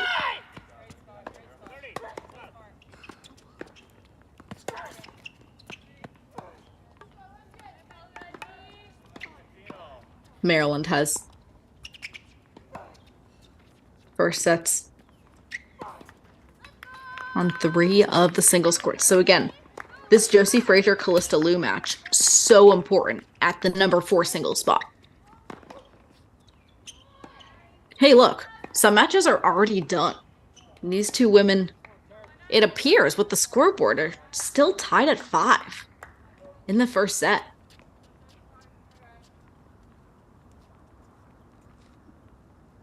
And again, between points routine, something that's so important. So in this time from point to point, in this space between perhaps some tighter points from the Hauser forehand. It's so important for Hauser to mentally reset between each point and stay locked in, stay disciplined to the game style that really got her to this point in the match, because it's so tough. Again, I have spoken to Ryan Harrison about this. Ryan Harrison, a current professional tennis player, about the importance of staying committed to your game plan when things are getting tight. I asked him how to close out a match, and he told me to keep on doing the same thing that you were doing to get to that moment in the match. And we're seeing Hauser struggling to do that. It is easier said than done.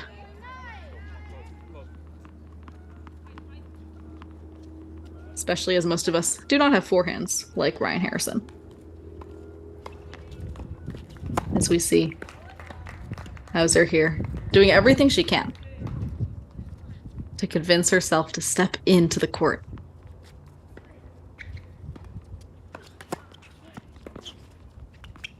It's a big second serve from Hauser.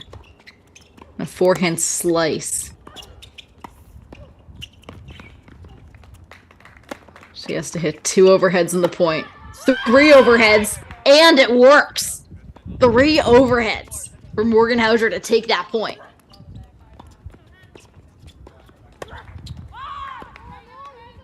So Hauser now leads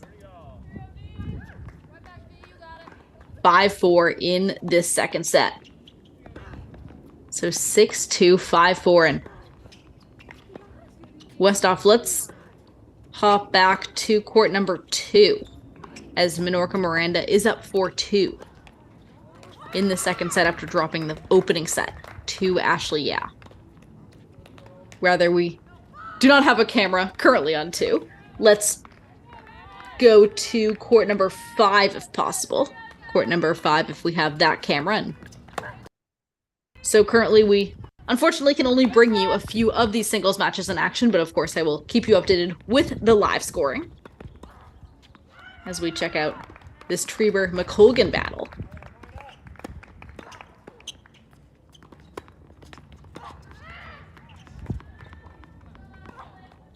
As we see the lefty here, Hannah McColgan, up to serve for Maryland. She took the opening set, but trails 3-love in the second set.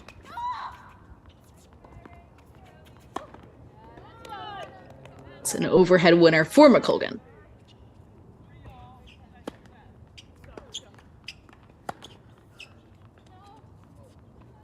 And we'll hang here for one more moment before hopping back on over to court number 3 to see if Megan Hauser can close out that match against Selma Kadar.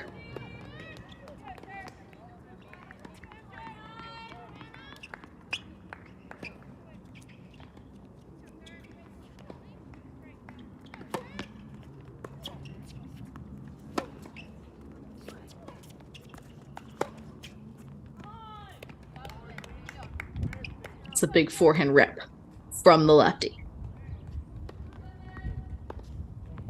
And we do see Callista Liu now up 6-5 against Josie Frazier. So she was up 5-2 in this first set, and Frazier tied it back at 5. And now Callista Liu with 1 game away from taking another first set for the University of Maryland.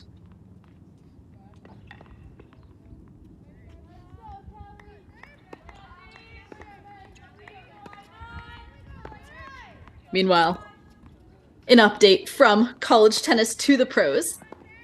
We see University of Texas product Peyton Stearns is just starting her match against Tatiana Maria. Stearns is number 88 in the nation. And just last year, she was getting ready to win the 2022 NCAA team and individual championship with Texas. Stearns is playing number 89, Tatiana Maria, in her first WTA final at Copa Calcanitas. So, of course, we will keep you updated with Peyton's progress as well.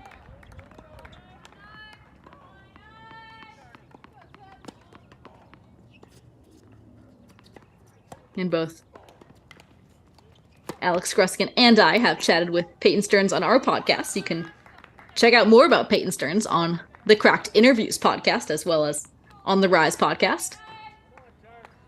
Both of those are part of the Tennis Channel podcast network. So we see a little crafty drop shot here from this Northwestern product, Hannah McColgan. Drop shot lob combination. Getting crafty here on court number 5. In Westhoff, let's go back to court number 3. Court number 3 is we see if Megan Hauser can close out this match against Selma Kadar for the Illini.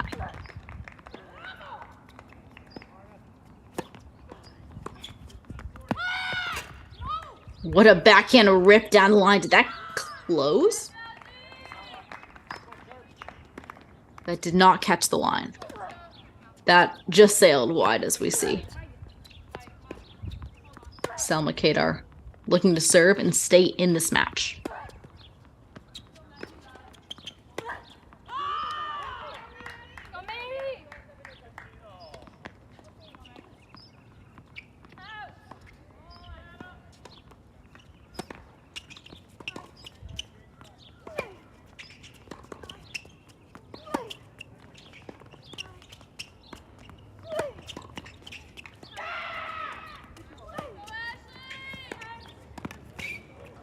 Kadar with a beautiful forehand volley.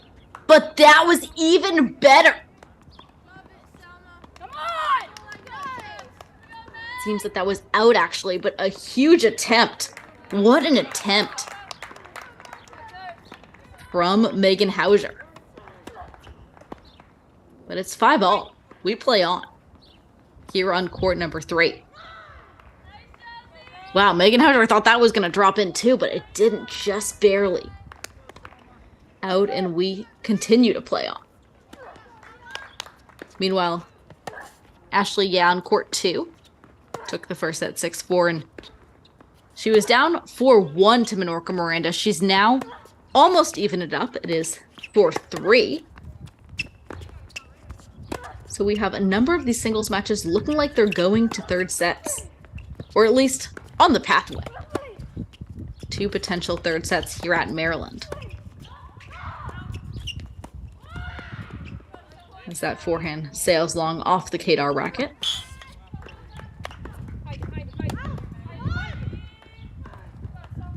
Meanwhile, on court number 5, Kasha Treber from Illinois is now up 5-2 in the second set against Hannah McColgan after dropping the opening set to the Terrapin.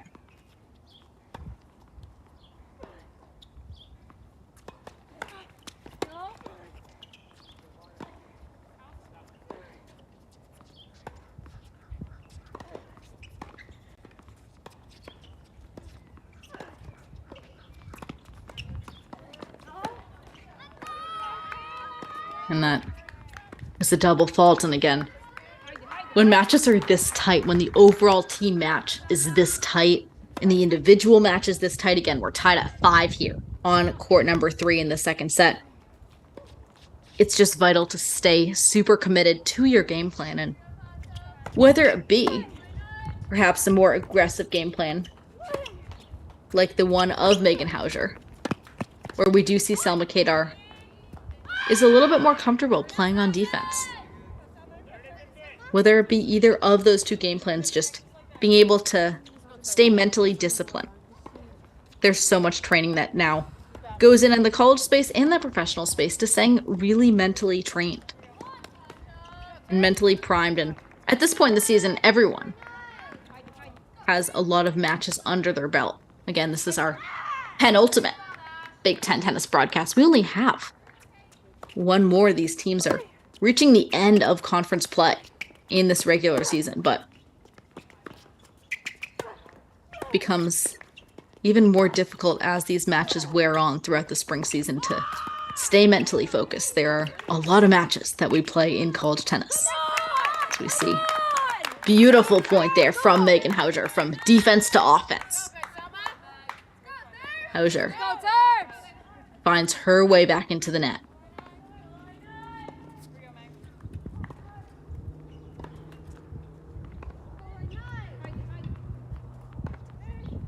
Meanwhile, on court 1, Maryland's Marta Perez-Moore is up 6-4, 4-3 over Kate Dong.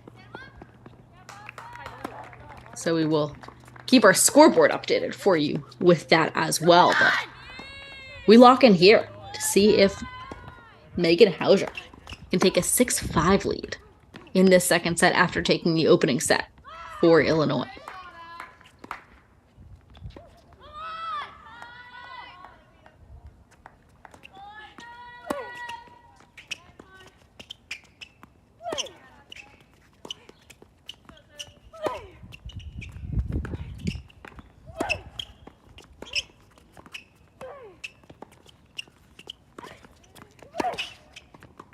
Hauser finding her way into net again, but she misses the volley.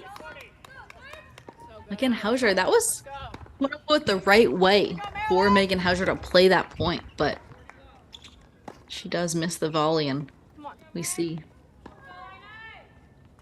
Illinois struggling here on court 5, struggling to close out this match and struggling to close out this game.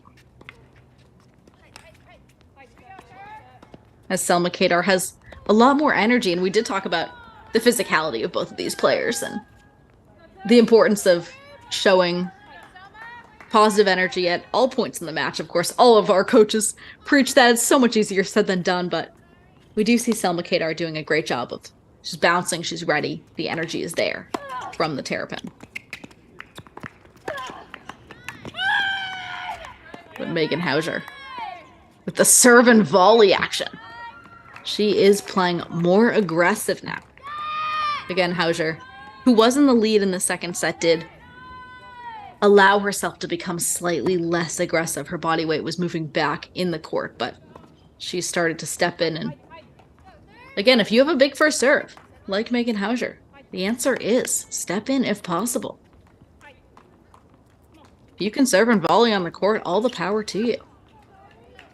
Especially outdoors when, again, your opponent has a bit more time to respond to that first serve, but we do see Megan Hauser with some big first serves here. She's at net again, and she misses the overhead. That is really tough for the Illini. And we see Selma Kadar, though. She's fired up 6-5 in the second set, looking to send it to a third. 6-5, Selma Kadar leads. So Kadar, the senior from Bucharest, Romania, now has the chance to send this match to 3 sets. And we do have the 3 matches with cameras that we have currently for you here at Maryland in this triple box action as we check out court number 6 in our main screen as Mary Brumfield took the opening set for Maryland. She is serving closest to our screen. It's 1-1 in the second set.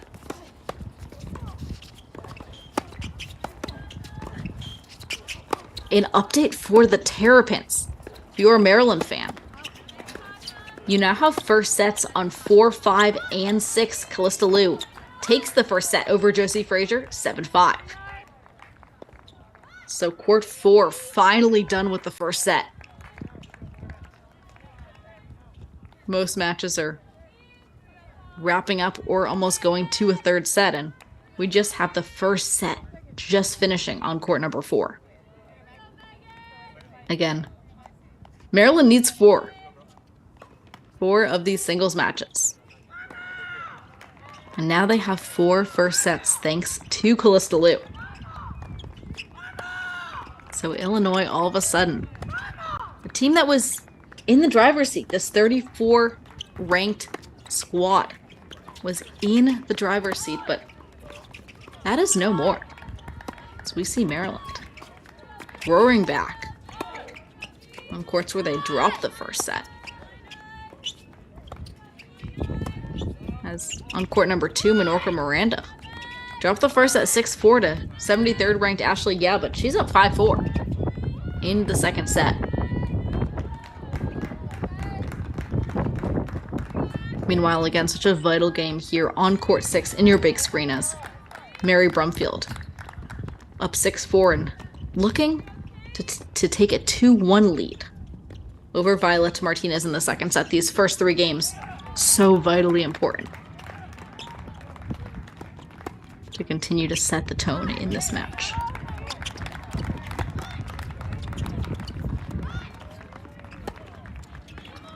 It's a big return off the racket of Violetta Martinez.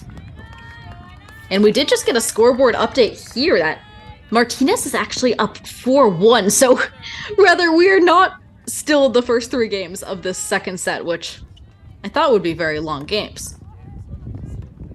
But we do have 4-1 lead from Martinez. So looks like a number of these matches could be going to 3 sets. As Violetta Martinez up 4-1 in the second set after dropping the first set. Kasia Trieber for Illinois up 5-3 in the second set after dropping the first set. And we are 1 game away from going to 3 sets on courts 1 and 2 and 3 as well. So listen to this, folks. We could have 5 third sets going on here to decide this match. And meanwhile, court number 4, Callista Liu, just finished her first set with a big 7-5 win over Josie Frazier. And again, that's an hour and a half first set if our scoreboards are correct online. So that's insanely long first set.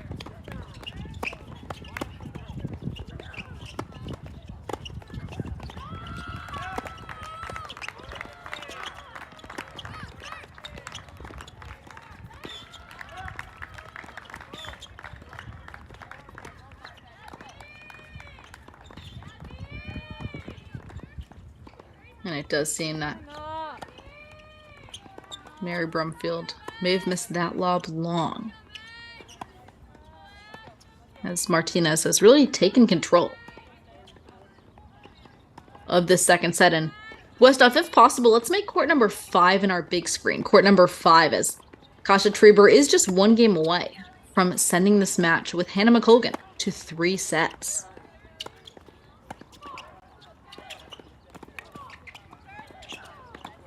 And meanwhile, we have the same action going on court number 3.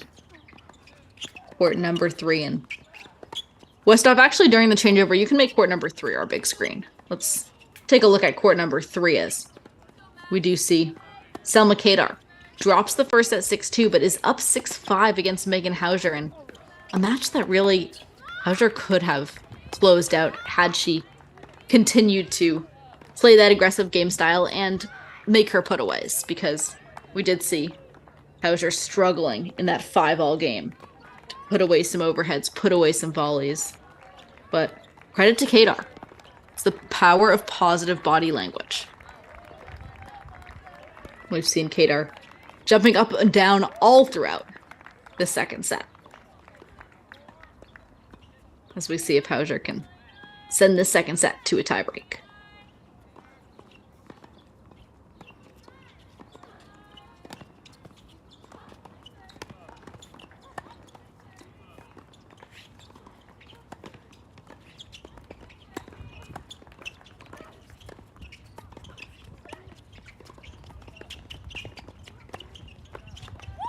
Little slice lob is not going to be good enough off the racket of Megan Hauser,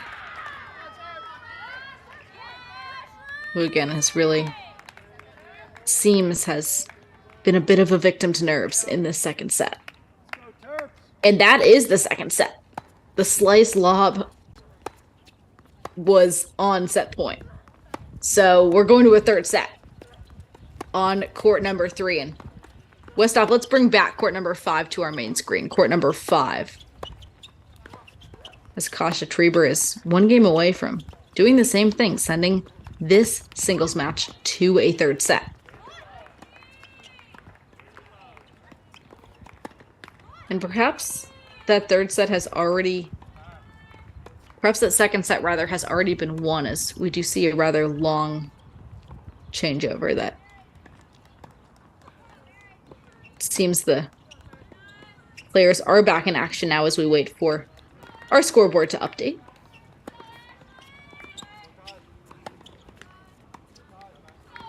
Meanwhile, on court 6, Violetta Martinez down 6-4, but up 4-1. And So Maryland gets the first point on the board today on the singles court as number 1 singles Marta Perez Moore does take a 6-4, 6-3 win over Kate Dong. So we're tied up at 1 here at Maryland, and we're playing the good old game of who would you rather be?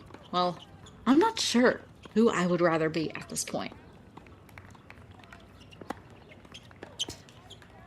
As we see both teams just battling it out here in College Park.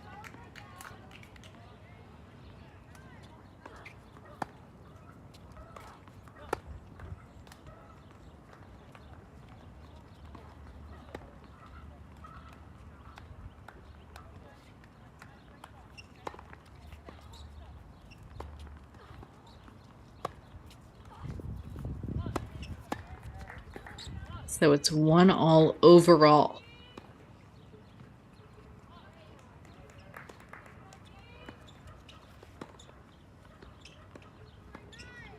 So we have multiple matches that seem to be going 2/3 sets, and it's pretty likely that this match will be decided in a 3rd set on one of these courts. And again, timing is everything in college tennis, so it's not just which team can get 3 more matches, but it's which team can get 3 more matches quickly. And again, Callista Liu's fight at court number 4 might have been clutch. We will see, but again, Josie Frazier did a great job of elongating that set after trailing Callista Liu 5-2 in the first set, but Liu for the Terrapins ends up taking it 7-5 in the same length. Basically the same length as Marta Perez Moore's 6-4, 6-3 win at court number 1. So we do see again these lower lineup battles going on as we're heading to a 3rd set on court number 5 and court number 3.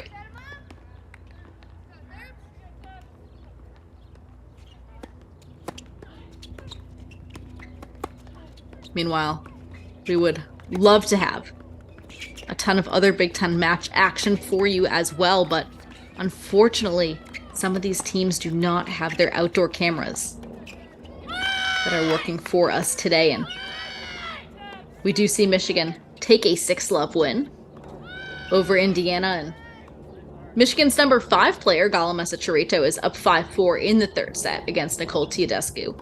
So it looks like Michigan has the potential of taking a 7-love win on the road.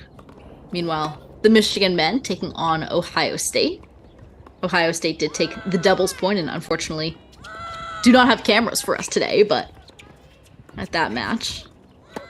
But we do see Ohio State with first set leads on courts 1 through 3. So early leads in those first sets, and the only lead for Michigan is Aaron Schneider on court number 5 has a 4-3 lead over Alexander Bernard, where they're tied or Ohio State has the lead on the other courts in action. So that match could be over quite quickly. Again, number 3 Ohio State taking on number 4 Michigan. And the question of that match is 1 point, 1 ranking spot rather in the ITA. Is that enough to make that such a one-sided match? I guess perhaps it is. And so we do see we have the camera back on court number 2 here at Maryland, so we will bring that into your screen as Menorca Miranda dropped the first set to Ashley. Yeah, but it's 5-all in this 2nd set.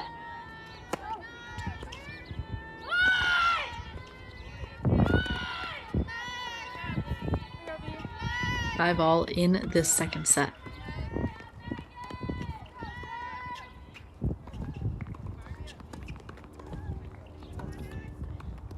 Meanwhile, in court number 6, Violeta Martinez looking to take that set in the 2nd after dropping the first to Mary Brumfield. So we have a number of 3rd sets that are brewing here. Again, this is Perry Shinen, joined by super producer Daniel Westhoff. You're watching Big Ten tennis coverage on the Cracked Racquets YouTube channel.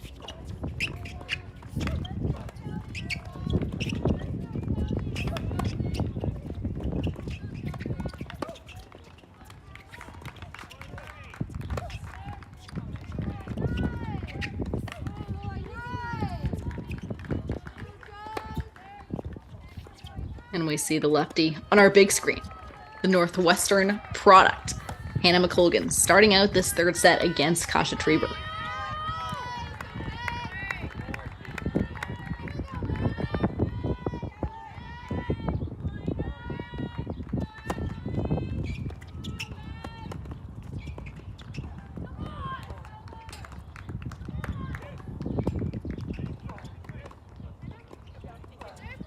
Meanwhile, it's 6-5 for Ashley Yan now. On court number 2 over Minorca Miranda. And Westhoff, if there's a way that we can make court number 2 our main screen, as we do see number 73, Ashley Yan, is 1 game away from closing it out for the Illini on court number 2. Shout out to Minorca Miranda for putting up a big fight in this second set.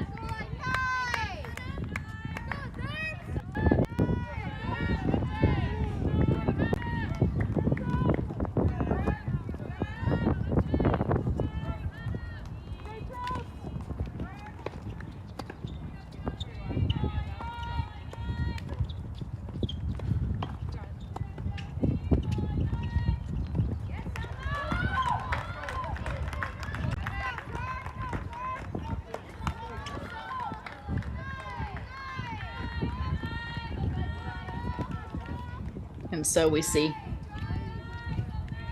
of course, this number 34 Illinois team putting up quite a fight against Maryland. At first, it was Maryland who had to dig themselves out of a hole, and then Illinois had to do the same. After dropping a number of first sets here in College Park. And we check it out as we head to a tiebreak now on court number 2. It's tiebreak time here at the University of Maryland, as we do see the Terrapin take the opening point in this tiebreak.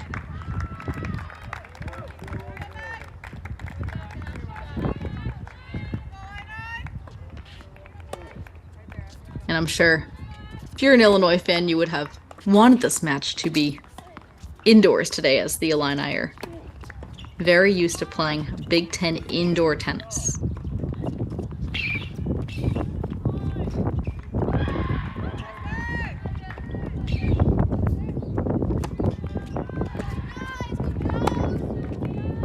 Meanwhile, we see Minorca Miranda doing a nice job of stepping in with that, wow, with that forehand she's ripping.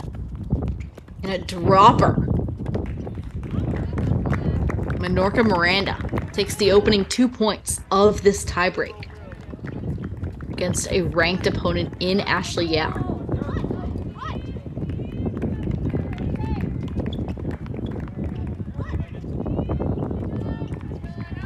And I have been surprised on all courts, really, how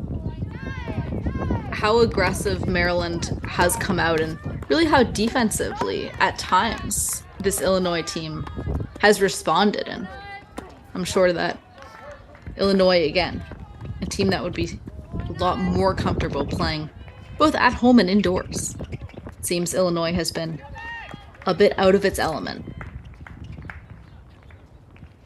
so far during close points in this match. Again, the Illini were able to take the doubles point, but singles has been a struggle, as Maryland has been the one to step in on big points. As we see on court number 3, Selma Kadar does take the opening game in this third set against Megan Hauser.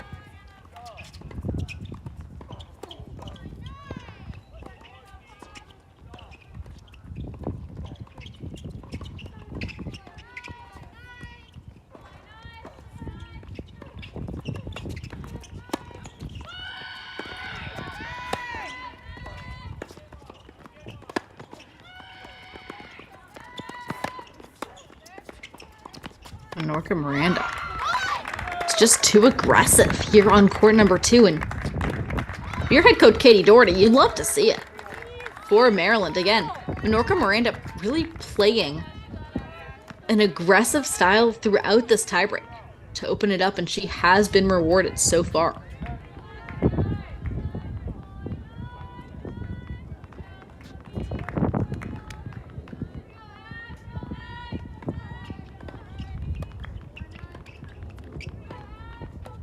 So again, Menorca Miranda playing the tennis that's needed to send this match to a third set.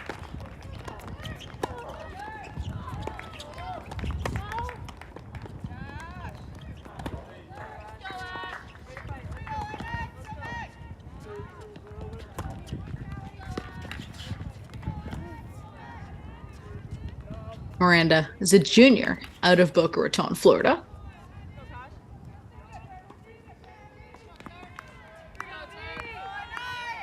She was the third highest leader on the team as a freshman, taking down 4 conference opponents at the number 3 singles spot. And we do see her moving up to number 2.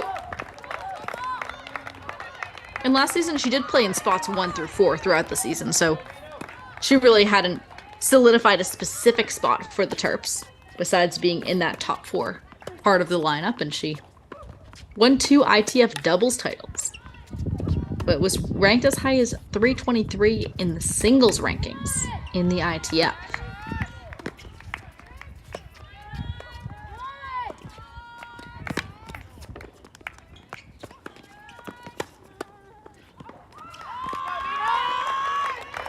So Menorca Miranda continuing to drive through the court here on court 2 in this tiebreak.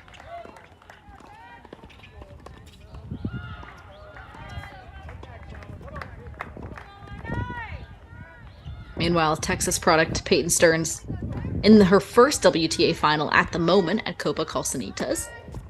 She's number 88 in the world, playing number 89 Tatiana Maria. And Stearns is down 4-1 in the first set to Maria. We will keep you updated with our Texas product from college tennis to the pros. Peyton Stearns, a perfect example. And of course, we have NC State's Diana Schneider, who is number 87 in the world, and Peyton Stearns, number 88. Both of these players are so close to college ties, of course. Diana Schneider, a current freshman at NC State, reaching the second round of the Australian Open earlier this year. She has stayed as committed as possible to playing college tennis. And of course, we have Florida Gator, former NCAA champion, and now top 75 in the world, Ben Shelton, on the men's side, having plenty of success on the singles court as well. So it's not just from college tennis to the international doubles circuit. It's from college tennis to the singles circuit as well, as we're seeing these current and former players making leaps on the professional stage.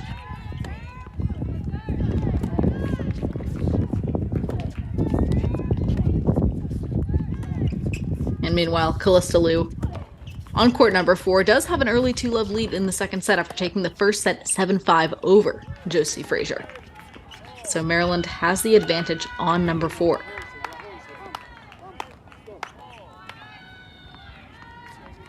And we are seeing in third sets on 5 and 6, Hannah McClogan has a 2-love lead in the third set.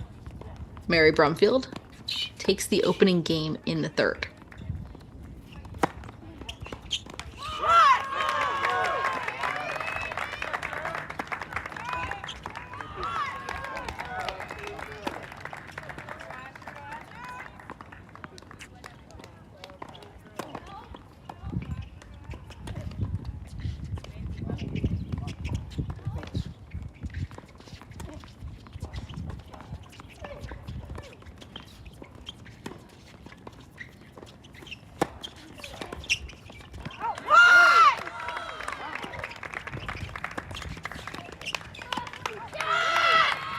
So here on court 2, the tiebreak continues, as Menorca Miranda for Maryland tries to send this match to 3 sets. Meanwhile, if Ashley Ya can close out this match, if she can find a way to step in a little bit more in this breaker, and that was a great first serve, by the way, down the tee from Ashley Ya. If she can find a way to step in, this could be a huge turning point as well for Illinois. Again, these teams overall are tied at 1. So any movement on the scoreboard overall will just put that scoreboard pressure on the opposing team. And with that, game styles can change when the numbers on the overall scoreboard changes. Again, we see Miranda though. She's fired up. And it looks like we are going to a third set. On court number 2. Yep, we're going the distance on court number 2. So Minorca Miranda with the 7-6 second set win over Ashley Yatton. We start the third set there on 2 shortly. Meanwhile, Westhoff, let's make court number 5 our big screen. Court number 5 as we check in with Hannah McColgan, who, after taking the first at 6-4, drops the second, is now up 2-love. In this third set, rather, seems as it could be 3-love. So we are waiting for these scoreboards to update.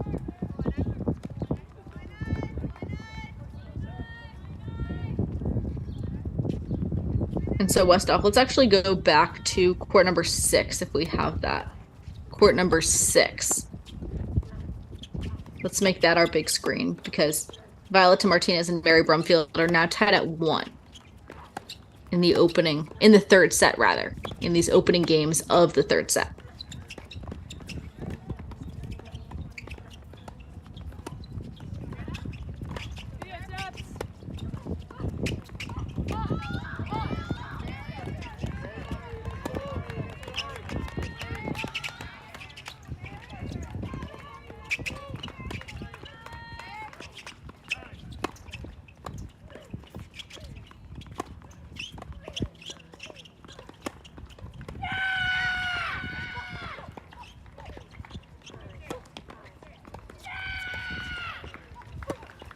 So 1-1 here. And looking at across the board, let's check in. So Illinois takes the doubles point. Maryland takes number 1 singles. So we're tied at 1. But at number 2 singles, we're going to a third set. Number 3 singles, Illinois has a 2-1 lead early in the third set. Number 4 singles, Maryland, up 7-5 to love. Number 5 singles, Maryland, up 2-love in the third set. And we're tied at 1. On court number 6, so this could very easily be a 4-3 match. And could potentially, if Josie Frazier can find a way to split sets on court number 4, this could be a while. This could be a minute until this match is over. And again, it could come down to number 4 if Josie Frazier is able to extend that match for the Illini. But so far, Callista Liu has the advantage, up 7-5 to love.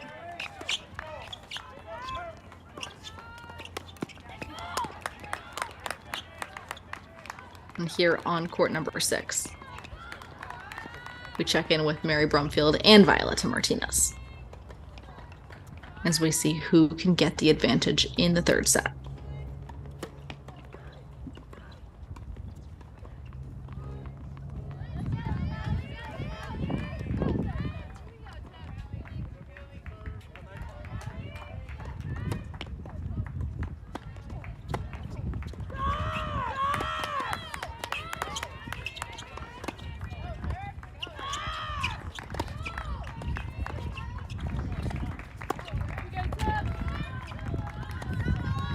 And again, we're seeing Mary Brumfield really using that physicality on the first serve, on the forehand, and just throwing herself into the court. And that's really what's given Brumfield an advantage so far. Again, Brumfield took the first set 6-4, but struggled in the second as Violetta Martinez was just a bit too aggressive and also just moving Brumfield around the court. And that was a 6-1 second set. So now we're tied in the third as we see Brumfield again struggling to move wide for that forehand.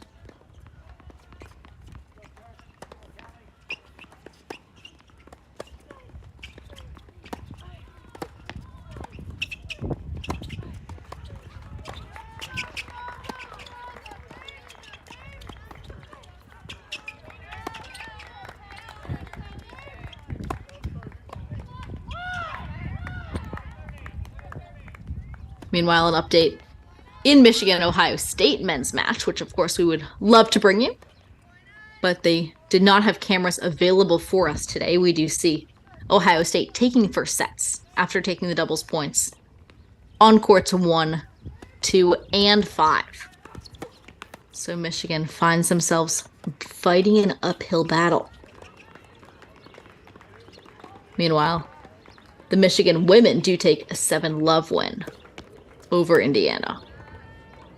So the number 3 ranked Michigan women remain undefeated in Big Ten play-in. Michigan men, number 4 in the nation, taking on number 3 Ohio State. Of course, we will keep you updated with that progress as well.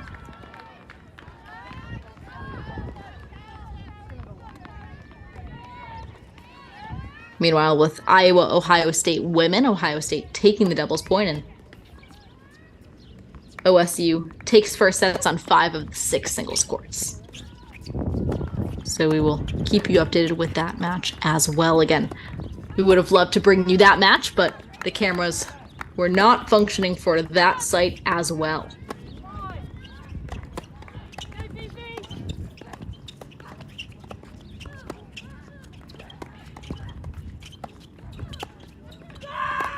So we're back here in this battle on court number 6.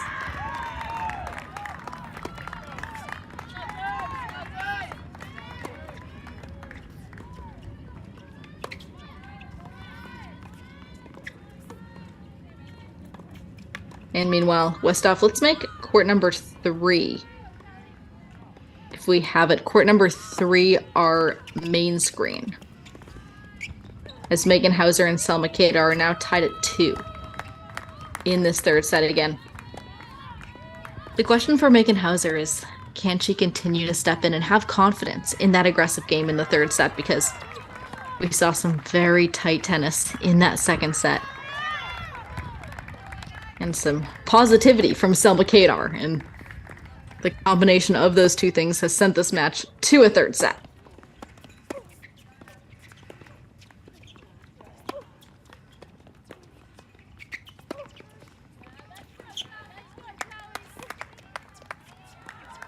As again, if you are Megan Hauser and perhaps can strike the ball better than your opponent, which it seems, for the most part, Hauser is a better ball striker. It's about the brains, about the smarts, as Hauser does net that volley. And seems to be showing some negative body language here on court 3. Which is not easy again, this late in the season. It's a Sunday. Sunday, April 9th. We are very close to the end of conference play in this regular season. So again, it's vital to stay focused on that court for every point. As we see, Megan Hauser goes down 3-2 in this third set to Selma Kadar. Meanwhile, Menorca Miranda takes the opening game against Ashley Yao on court number 2. In Westhoff, let's check out court number 5. Let's make court number 5 our main screen if possible, as the Northwestern product Hannah McColgan, now with the Terrapins, has a 3-1 lead. In this third set, McColgan is the lefty here, closest to our screen.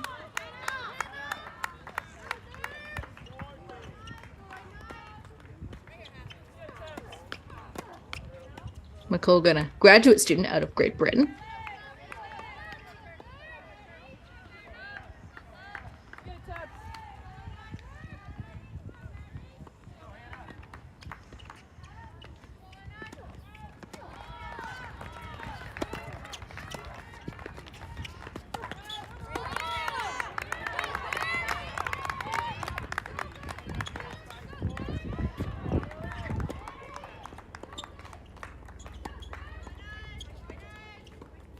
So we do see, again, McColgan really taking advantage of this third set as she takes a 4-1 lead over Kasha Trieber. So interesting. Maryland still really in the driver's seat in these third sets so far.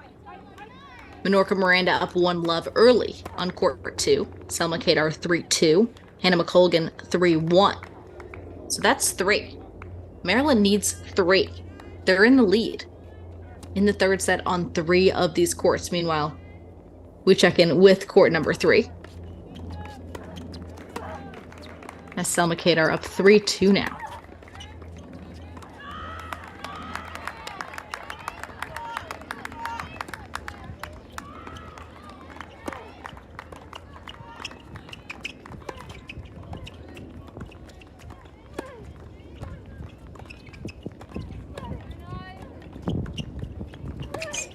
Forehand battle as we see Kasha Treber again looking to come in, and that works. And so if you're Kasha Treber right now, if you're both Kasha Treber and Megan Hauser, again, 2 players that are down in the third set, the important thing is just to find a way to keep on believing in your game style, because both of these players are more aggressive than the Terrapins, but have not necessarily been rewarded in these third sets. Again, as Maryland stayed patient, waited for the Illini to miss, and today they are.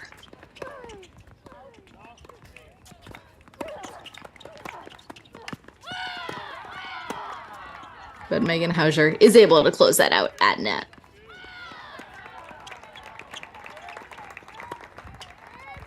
In Westhoff, let's actually make court number 5 our main screen. Court number 5, as McColgan is up 4-1 now over Kasha Treber. So courts 5 and 3 have gone very similarly in these third sets again. The Terrapins doing a very nice job of staying patient and stepping in on short balls, but from the baseline at least, staying patient. Well, not on that overhead specifically, but in general, as McColgan does net that overhead.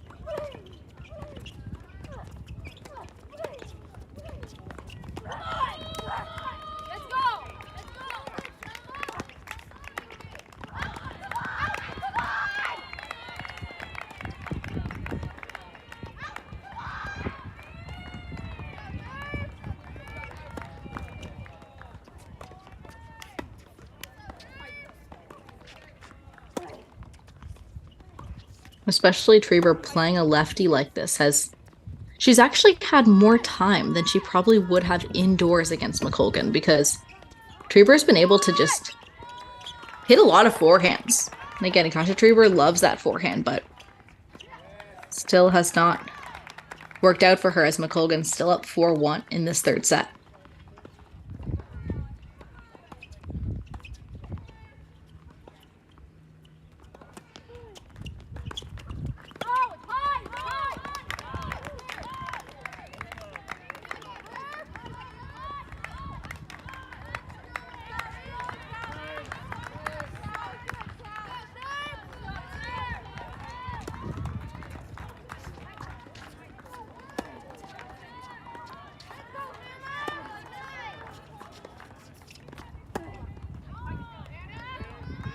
That forehand is in the net from the racket of Kasha Treber, who, again, Treber is just on that forehand side really struggling. And especially when you have such a topspin forehand, topspin heavy forehand like Kasha Treber, and I felt the same, as she likely does in college, that it's very hard to get the ball through the court when your body weight is moving backwards. If you have a flatter forehand, you can afford to have a bit of a body weight shift a little bit more, but here with Kasha Treber, it is definitely tougher to create when you're feeling nervous on that topspin forehand. And Treber now 4-2 against McColgan.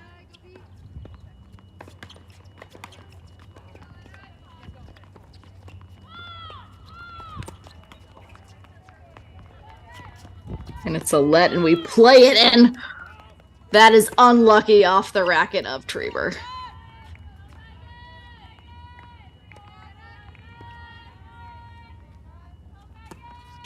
As we do see, maybe that was on 2 bounces, perhaps. Because we do see Hannah McColgan seeming upset after that point. Perhaps that was a let ace off the racket of Trieber. Again, we don't have point by point, but if we did, I'm pretty sure that was a let ace, which hardly ever happens. It just is about a bit of luck there, as we do see Trieber trying to work her way back into the set.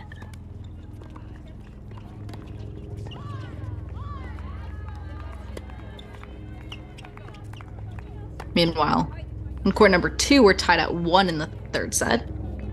Court number 3, we see 3-2. Selma Kadar leads in the 3rd set. Hannah McColgan, also for Maryland, leads 4-2 here on court number 5, and we're tied at 1 in the 3rd set on court number 6.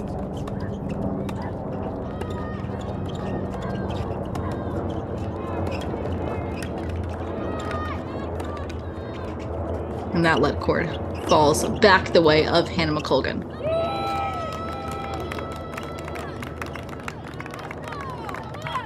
Meanwhile, Selma Kadar on the left side of our screen takes a 4-2 lead over Megan Hauser in this 3rd set.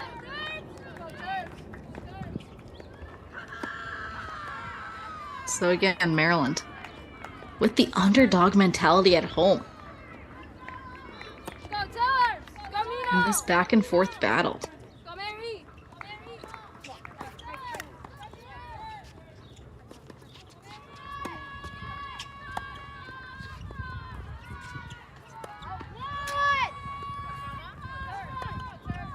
And that one sails long off the racket of McColgan. And so again, Trieber somehow finding a way to hang in here. And Hannah McColgan has really lost her patience a bit in this 3rd set. As if you're a Maryland fan, you would kind of say to a McColgan right now and a Selma Kadar that both of these players don't have to do the most.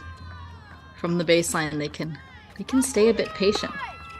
But Kasha Trieber's starting to step in again for Illinois. We do see it's 4-3. Kasha Trieber finds her way back into this set.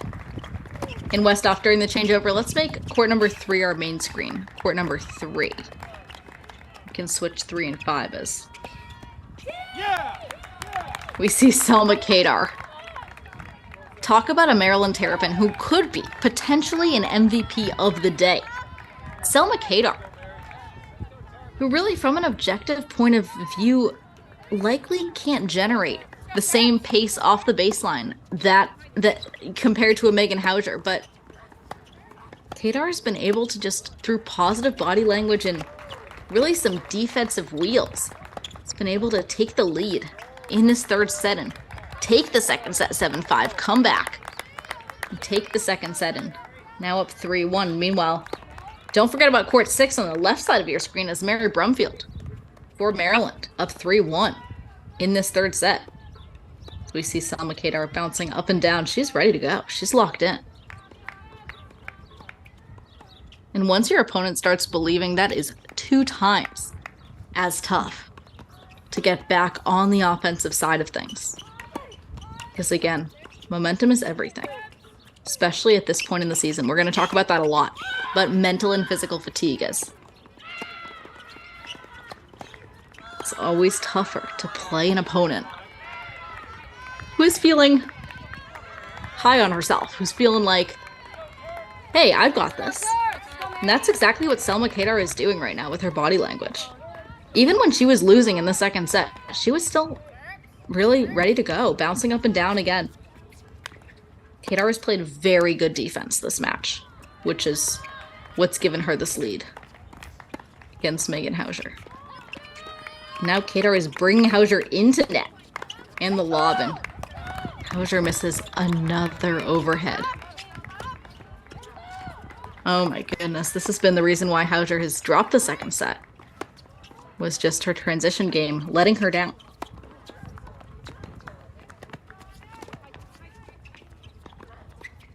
So we have 3 leads for the Terps. The Terps need 3 more singles matches.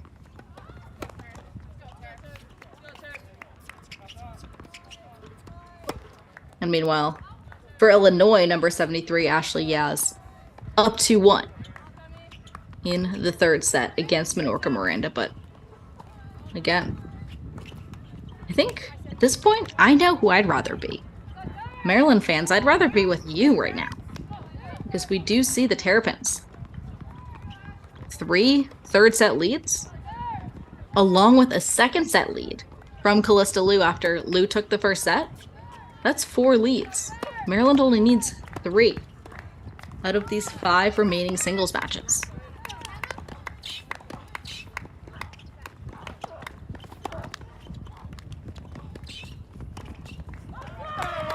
And this is also where looking across the court at your other teammates and feeling that positive energy, especially started by Selma Kadar in that 2nd set against Megan Hauser.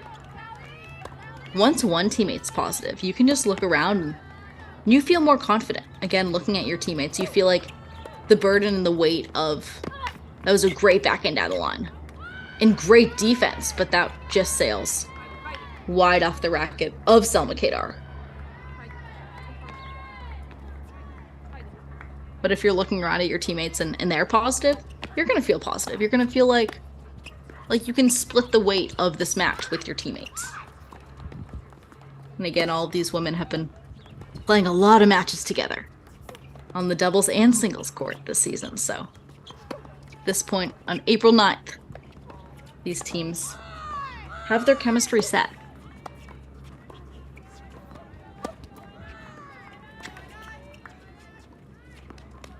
So we see Selma Kadar looking for a break over Kasha Truber.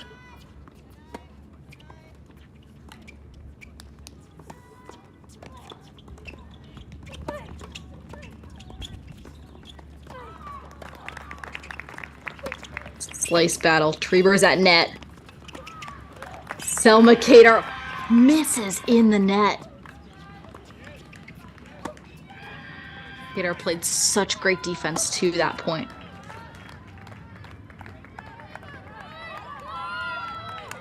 But missed that ball on top of the net.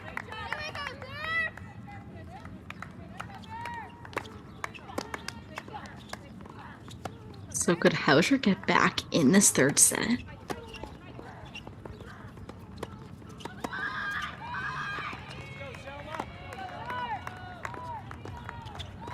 Again, we see Megan Hauser up to serve, and really Megan Hauser has done everything but win this match. Again, in the 2nd set, Hauser had some huge first serves and some serve and volley opportunities, some serve and overhead opportunities. All of those did not go her way.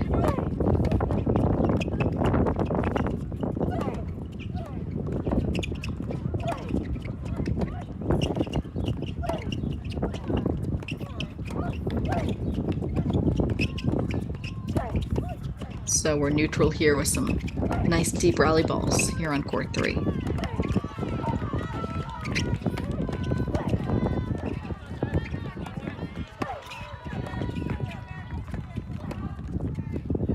It's another lob.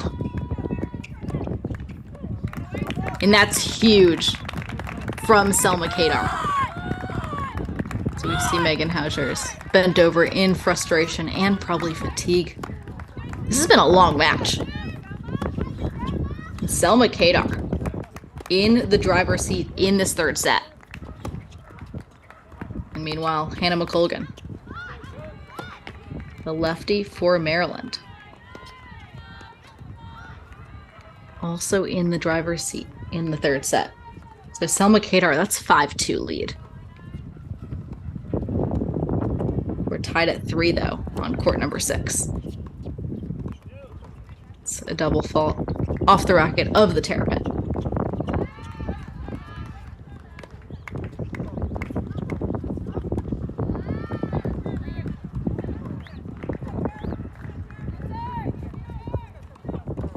And again, Hannah McColgan, really tough on the doubles and singles courts.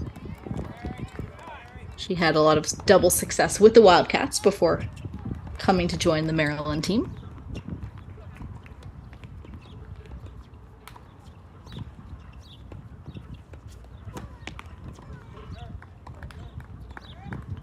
And that lefty serve and forehand.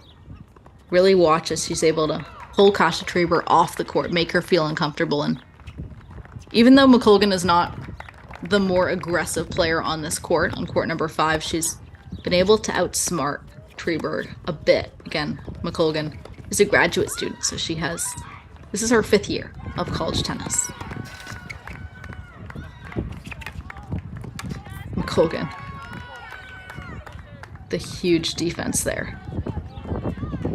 In Westhoff, let's make court number 3 our main screen. Court number 3, as we have been tracking this Kadar Hauser match. And now Kadar only 1 game away.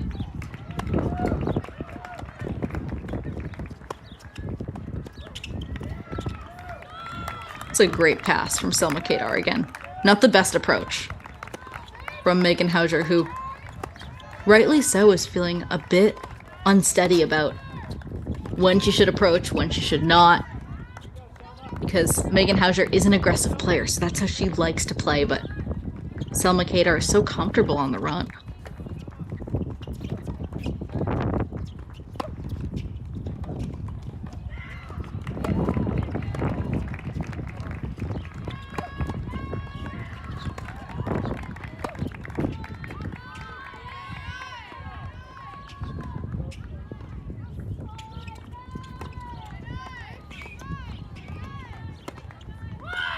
That is an overhead win for Megan Hauser. One of the few overheads that Hauser has been able to take advantage of in the 2nd and 3rd sets. Meanwhile, we will keep our eye out on McColgan in the upper left-hand corner of our screen, as she is nearing the finish line as well against Kasha Trieber.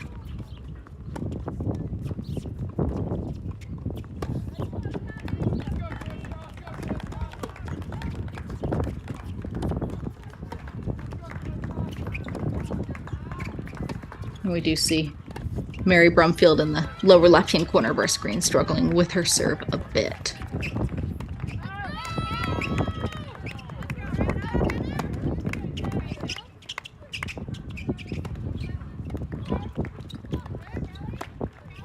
And that's same point for Megan Hauser. Again, another overhead winner.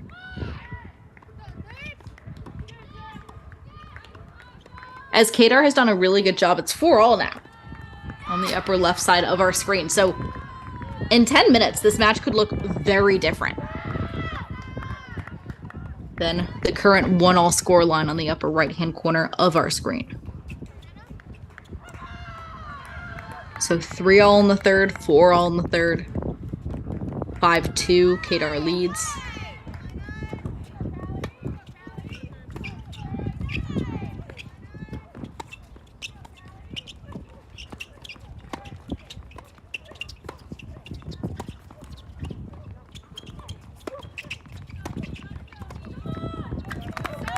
That's big depth from Selma Kadar.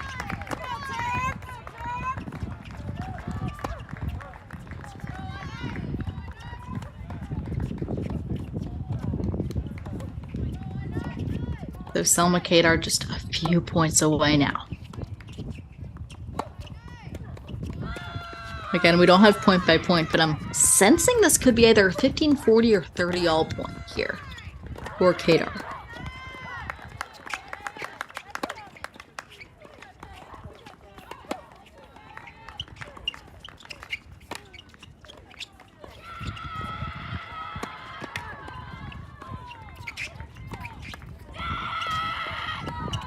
Selma Kadar really just punishing that Hauser backhand. That stays in.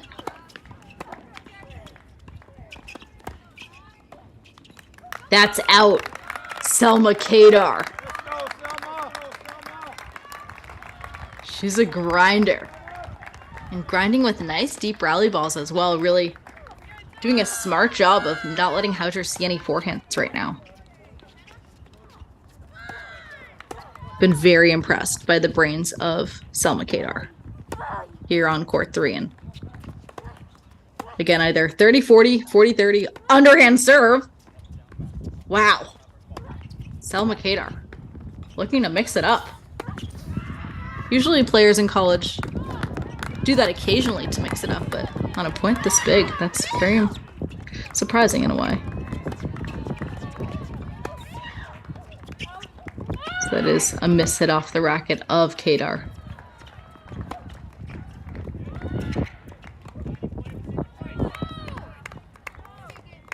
As we see if that was in fact a match point, which it could have been.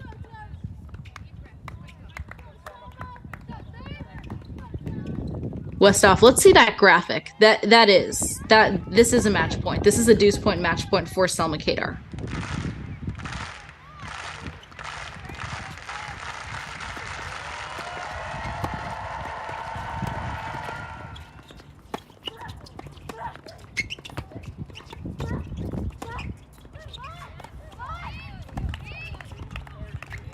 Selma Kadar with an enormous win on court number 3. 2-6, 7-5, 6-2 over Megan Hauser. Selma Kadar makes it 2-1 for the Maryland Terrapins. That was an unbelievable comeback from Selma Kadar, a player who used all of her potential out there today. Not as big of a ball striker, but at the end of the day was the smarter player out there on court 3. Selma Kadar gets through in 3 sets. Maryland is now up 2-1, and meanwhile, hang on, folks. It's 3-all on court number 6 in the 3rd set. It's 4-all here on court number 5 in the 3rd set. As Maryland only needs 2 more. So the Terrapins looking for 2 more wins here at home.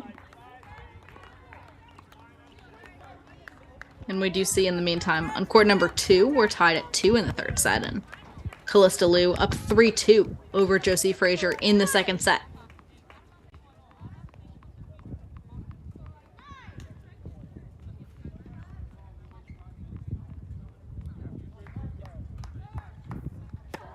And again, quick update in other Big Ten matches.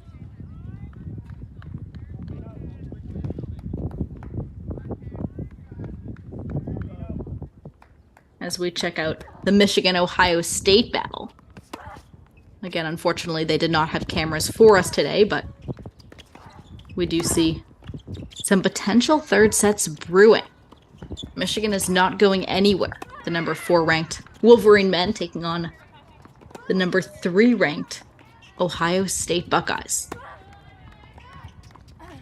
And meanwhile, a quick professional update as Texas product Peyton Stearns is down 6-3, 2-all. Stearns, number 88 in the world, taking on number 89, Tatiana Maria, in the WTA final at Copa Calcinitas. So Stearns is down a set. We're tied at 2 in the 2nd set. And back to this Big Ten battle. As we see, unfortunately, our court number 2 camera seems to be off again.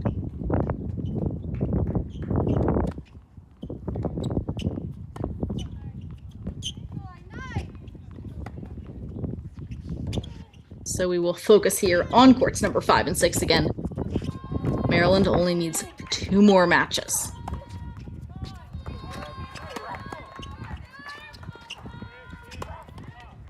As we see, it's 4-all and 3-all here at the lower end of the lineup.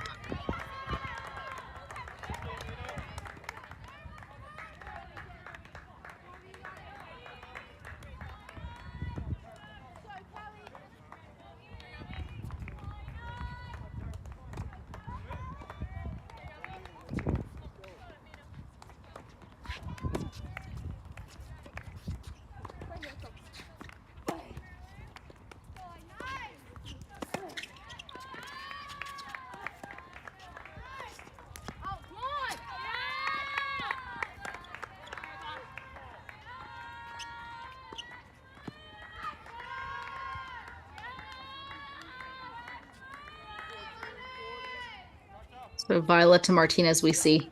Wow, so we have a quick scoreboard update here. Kasia Traber up 5-4 in the third set, and Violet to Martinez up 4-3 in the third. So this is getting spicy.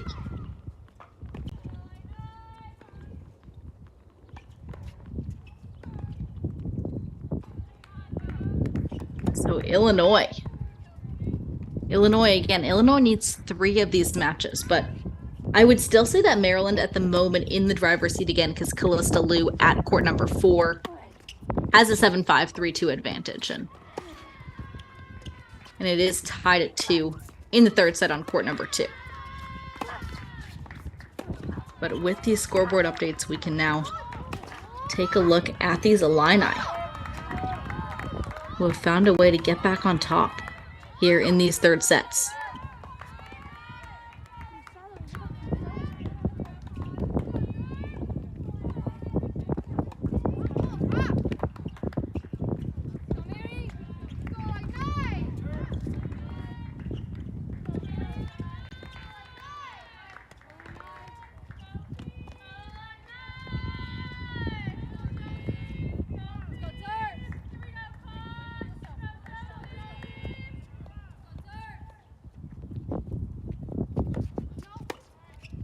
So if you are a Maryland fan right now,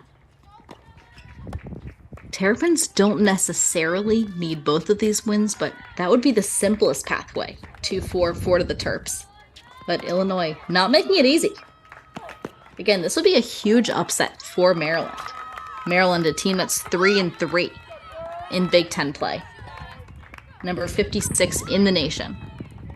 Taking on number 34, Illinois, who's 5-1 in the Big Ten with their only loss to number 3, Michigan, a women's team that is undefeated in conference action.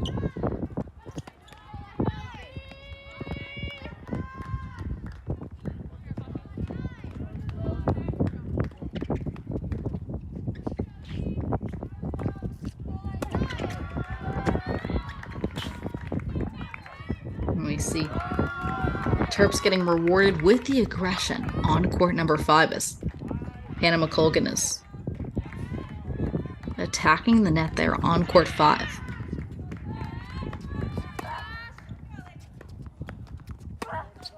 Meanwhile, on 6, Mary Brumfield using that high and heavy forehand to control this point.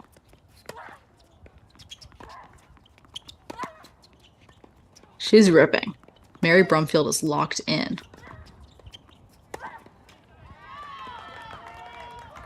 That's a big point from Mary Brumfield again. Using that heavy, deep rally ball. And we're tied at 5 on court number 5. So 4-all, 5-all. 2-1 Michigan leads. And meanwhile, on court number 2, Ashley, for Illinois now, does have a 4-2 lead in the third set. But Callista Liu on court number 4 up 7-5, 5-2 for Maryland. Also could be enormous for momentum. Callista Liu is able to take that match. Unfortunately, we do not have a functioning camera on that court, but I will keep you updated with Callista Liu.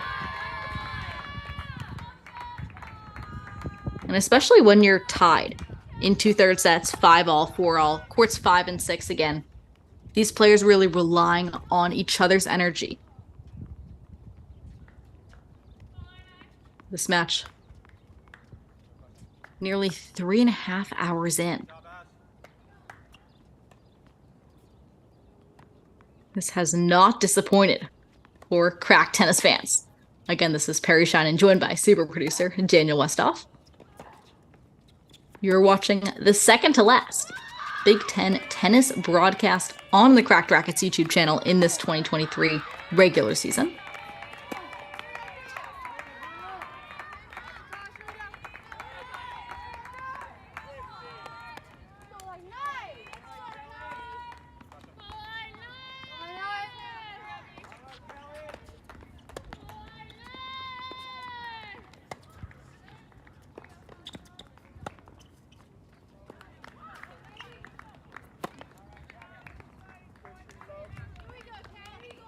So 4-all and 5-all, but Again, if a Terrapin in Callista Lou can close out that match on 4, that could really change the game when things are this close because, again, momentum-wise, it's all about momentum at this point in this match.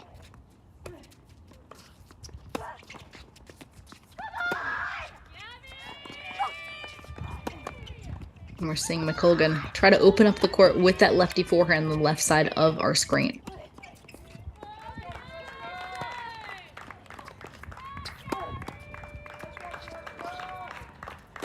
But Kasha Trieber staying patient.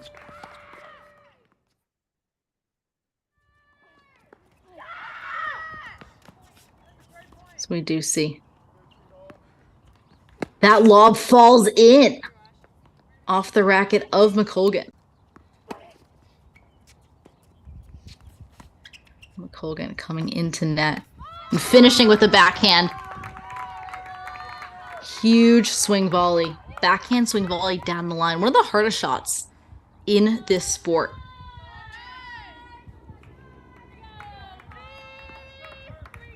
As again, we'll have to see if that was a point that we at Crack Rackets like to say if that was worth 2 points. Of course, every point is worth just 1. But emotionally, that could be worth 2. We'll have to see how Kasha Trieber responds.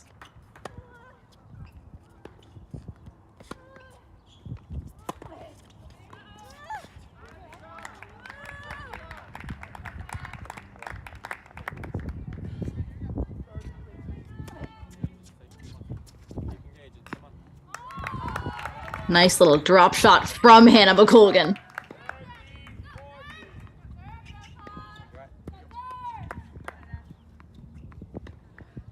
And notice how these players are they're really locked into their between points routine, which is how players can physically and mentally recover from each point. And as a coach, of course, coaches love to see that when both players are in rhythm in a match and really taking their time. Because there's no rush. These matches are not timed.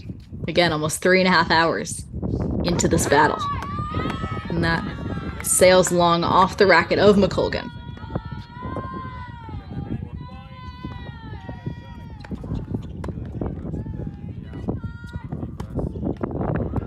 As I am sensing a game point quickly approaching here. So this could be 30-all. Could be a deuce point deciding point. Again, we don't have point by point, but I'm definitely sensing from the body language that we're approaching game point here.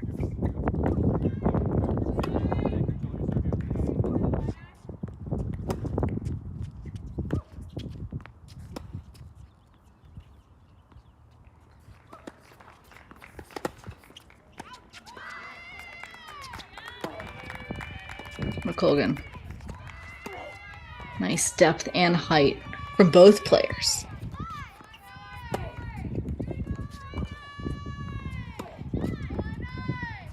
Here at this number 5 single spot.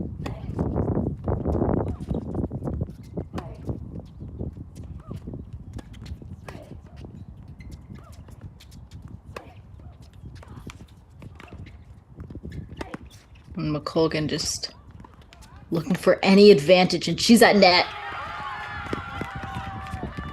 Trieber gets it. McColgan. Huge overhead for the Terrapin. We play on in this game.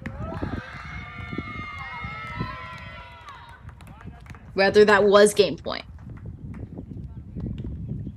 And meanwhile, court number 4, Callista Lou with a 7-5, 6-2 win over Josie Frazier. That hour-and-a-half first set ended up proving vital for Callista Lou and for the Terrapins as a whole. How Michigan now has 3 singles matches after dropping the doubles point.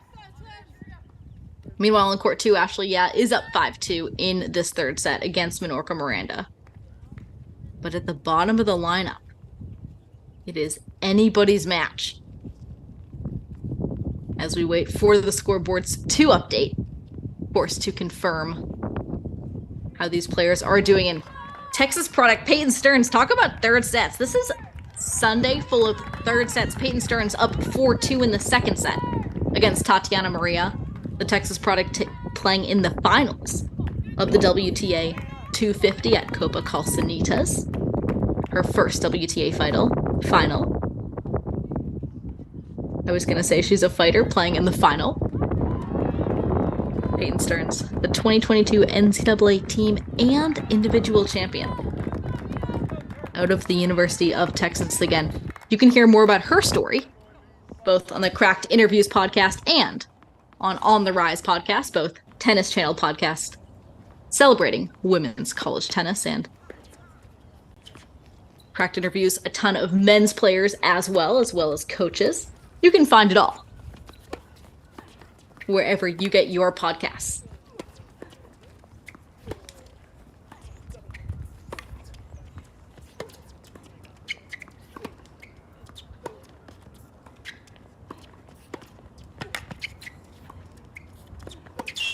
So 5-4, the Illini are ahead here on court 2. So Minorca Miranda has done a great job of hanging in this match. And again, she's still there.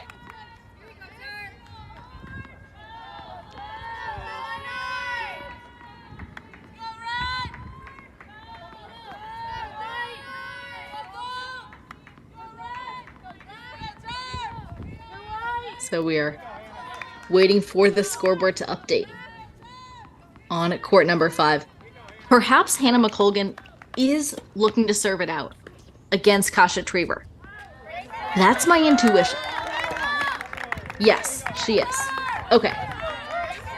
So, Cracked fans, if you're a Maryland fan, lock in here on court number 5 as Hannah McColgan is only a few points away from clinching this match for the Maryland Terrapins, handing Illinois a huge upset. But at the same time, on the right side of our screen, we do see number 73, Ashley Yah, only a few points away from putting 2 on the Illinois scoreboard. And meanwhile, at Westop, Violetta Martinez on court number 6. With a 6-4 win in the third set, Illinois has 2 on the board. So Westop, it's 3-2. Now Maryland leads on the overall score. If we could update that, perfect. And wow. Folks, this could be a 3-all match really quickly. It could be 4-2 or 3-all within the next 5 minutes. Again, as we see, Minorca Miranda down 5-4 against Ashley Yah. Hannah McColgan up 6-5 against Kasia Trever. These Maryland Terrapins are moments away, or perhaps moments away from a 3-all battle.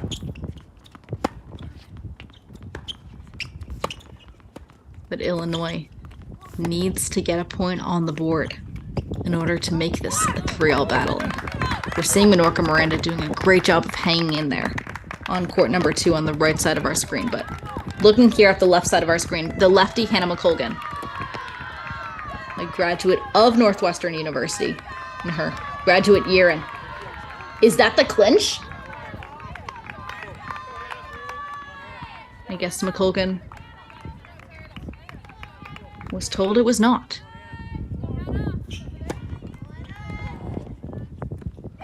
So we play on.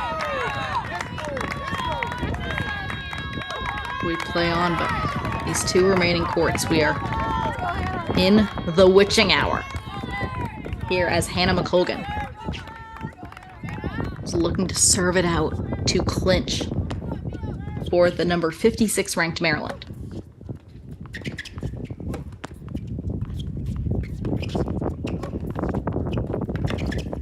McColgan at net. A backhand lob overhead. The flick. We're back neutral on court 5 somehow.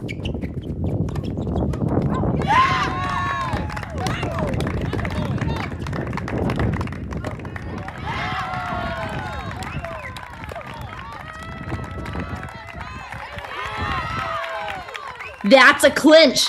Hannah McColgan, 6-4, 3-6, 6-5, 7-5.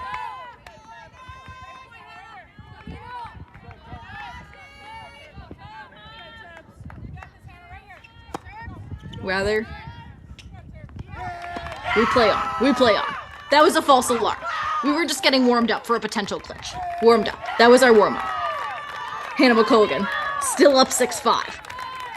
Both players look like they were about to shake hands there, but again, they turn away. Keeping the fans on the edge of our seats, Hannah McColgan. Still looking to serve it out.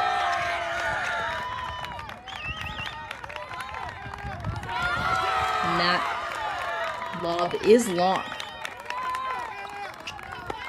Which at this point feels like intuitively should bring up a match point or at least close to it for this graduate student from Maryland. Meanwhile, Ashley, looking to close it out on court number 2 for the Illini.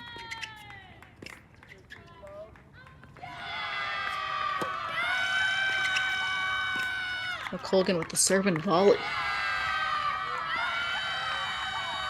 And that volley sails long and we play on.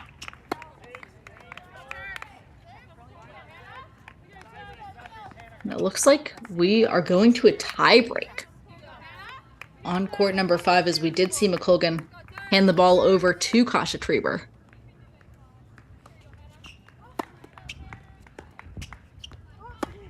Meanwhile, Minorca Miranda still fighting here on 2. She misses that forehand. Minorca Miranda has really solidified herself as one of the best forehands out there on the court today at Maryland. Again, very simple forehand. Technically simple. And again, we only talk about technique in these pressure moments because that's what holds up. Or it doesn't. Is really your technique. It's how you approach every ball. And Minorca Miranda has nice, simple technique on that forehand side.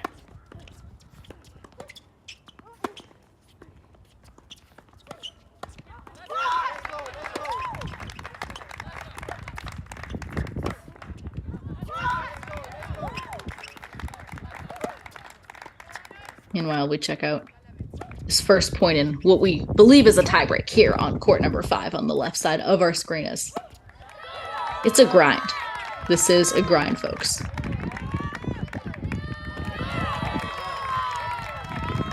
So Hannah McColgan takes the opening point. Correct. This is a tiebreak. Third set tiebreak here on the left side of our screen.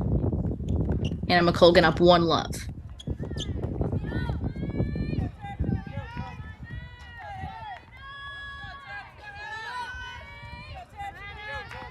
Meanwhile, Ashley, and Minorca Miranda, we believe it looks like it's close to a 5-all situation here.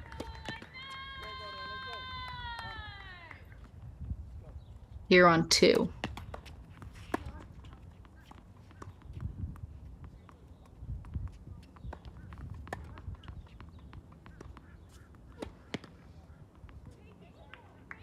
So Hannah McColgan, who is coming to net a lot, but also struggled with that first serve, as we see.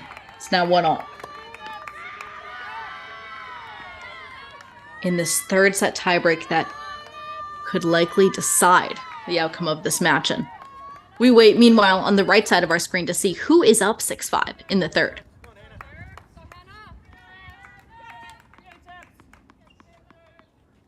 And so we go full screen here to this breaker, 1-all. We are tied, and wow, McColgan is really struggling with that serve timing.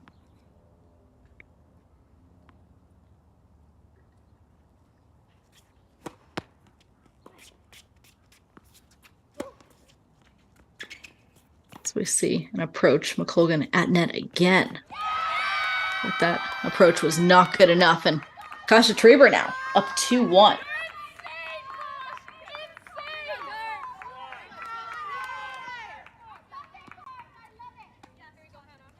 And meanwhile, we do see who is up 6-5 in this third set as we wait for our scoreboards to update.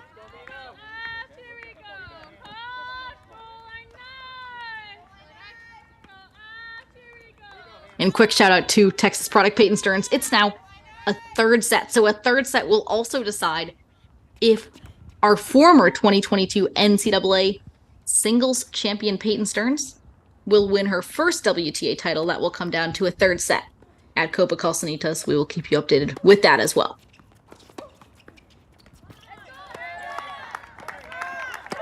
So Ashley, rips that forehand.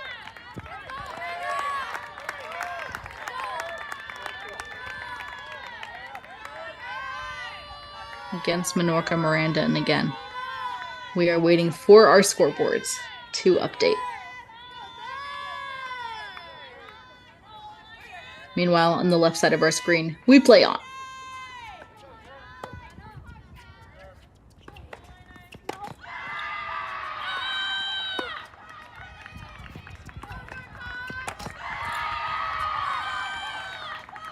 So Kasha Treber has turned this breaker around, taken the lead.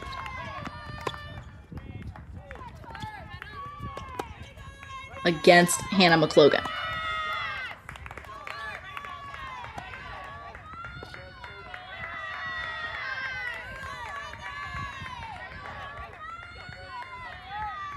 Meanwhile, number 73, Ashley and Menorca Miranda. Miranda, again, another player that has not gone anywhere this match.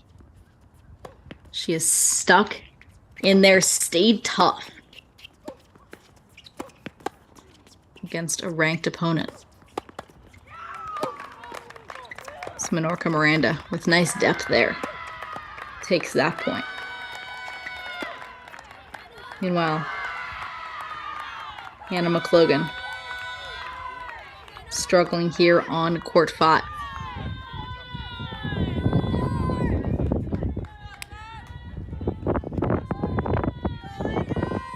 As we see Maryland head coach Katie Doherty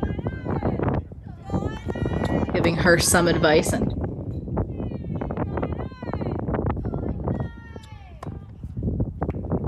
during this changeover, Westhoff, we can go full screen and then come back. Rather, no, let's just stay here as we see the players are already. Quick changeover.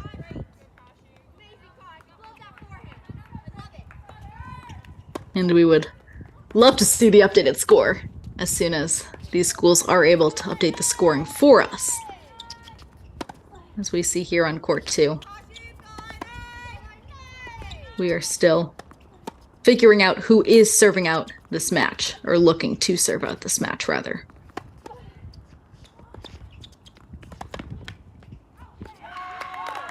As one of these players is up 6-5 on the right side of our screen, and we are.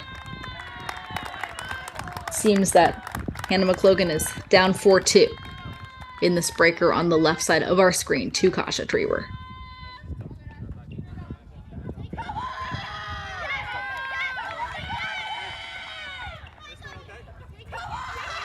And another double fault from the McLogan racket. So Kasha Treber has really taken control of this tiebreaking. Treber has done a lot mentally to stay in this match, but this tiebreak has been mostly a result of Hannah McLogan's nerves here. Unfortunately, here on 5. Unfortunately for Maryland fans, that is.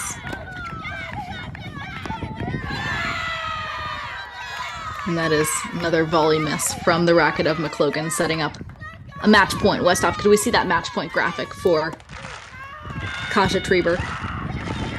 Quick tie break, and Treber already with her first match point.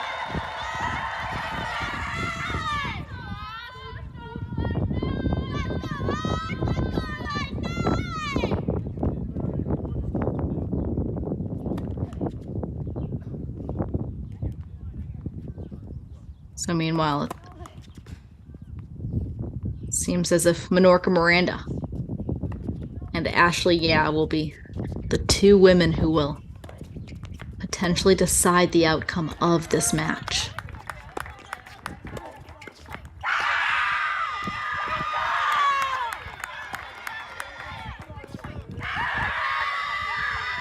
Meanwhile, we play on court 5, and that's match. 7-5 in the third for Ashley. Yeah. Folks, this is a 3-all decision for Illinois. Ashley, yeah. 6-4, 6-7, 7-5 over Minorca Miranda. It's 3-all. Comes down to the third set tiebreak here between Kasha Treber and Hannah McLogan. And Westhoff, could we see that match point graphic, as it's another match point for Kasha Treber. Hannah McLogan, though, says not yet. So again, we do not have point by point, but my intuition is telling me that McLogan now is down 4-6. So Westhoff, we can just keep that match point graphic rolling here as Kasha Treber looks to clinch the match for the Illinois Illini.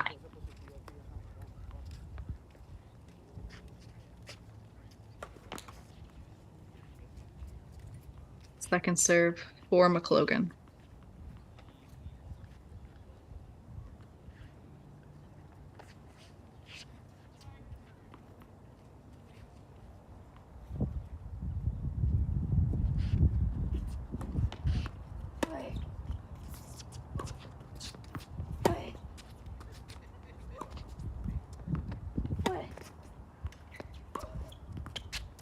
Treber at net again.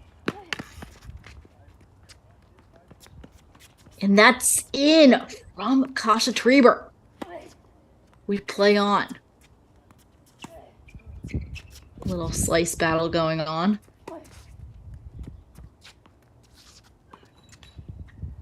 Hannah McLogan is pushed back. It's a marathon point here on match point.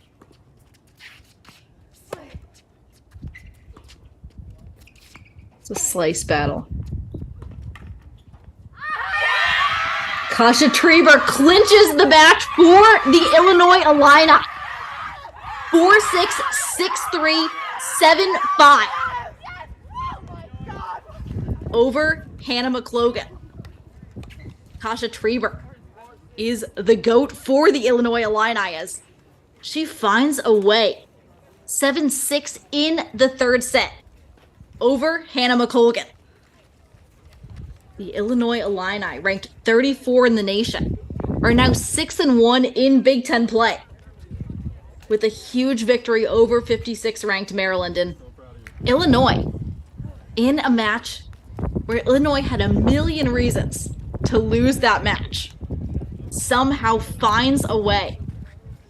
And of course, that is thanks to Kasha Treber and really the grittiness of this Illinois team. And that's why Illinois, now 6-2 on the road. Illinois improves to 6-1 in Big Ten Conference play, with their only loss coming to number 3 in the nation, Michigan, who of course got a 7-love win over Indiana today. And of course, we would have loved to bring that match and more to you, but unfortunately, some schools did not have their cameras on again. This was outdoor tennis. This is the outdoor part of the season where just a few matches in regular season conference play are played outdoors in Big Ten tennis, but it was a beautiful day today. Not as beautiful for our team here at Cracked Racquets, who of course would have loved to bring you more action. But you know what? This Maryland-Illinois match did not disappoint, because again, Illinois with a 4-3 win in nearly 3.5 hours. Again, this is Perry Shannon, joined by super producer Daniel Westhoff, and this has been a day. We only really focus on one match, but this has already been a day. And this is what it comes down to, again, this late in the season, when teams are exhausted, mentally, physically, emotionally. For a team to just come out with a win like that, for Illinois to solidify themselves as one of the top teams in the Big Ten. Again, credit to Maryland, though, for pushing them right to the edge. Maryland taking a ton of first sets today, and then, of course, not able to, in the end, come out with the win. But great tennis for you, as always. Again, Perry Shannon, joined by super producer Daniel Westhoff for Cracked Racquets. We'll see you again soon.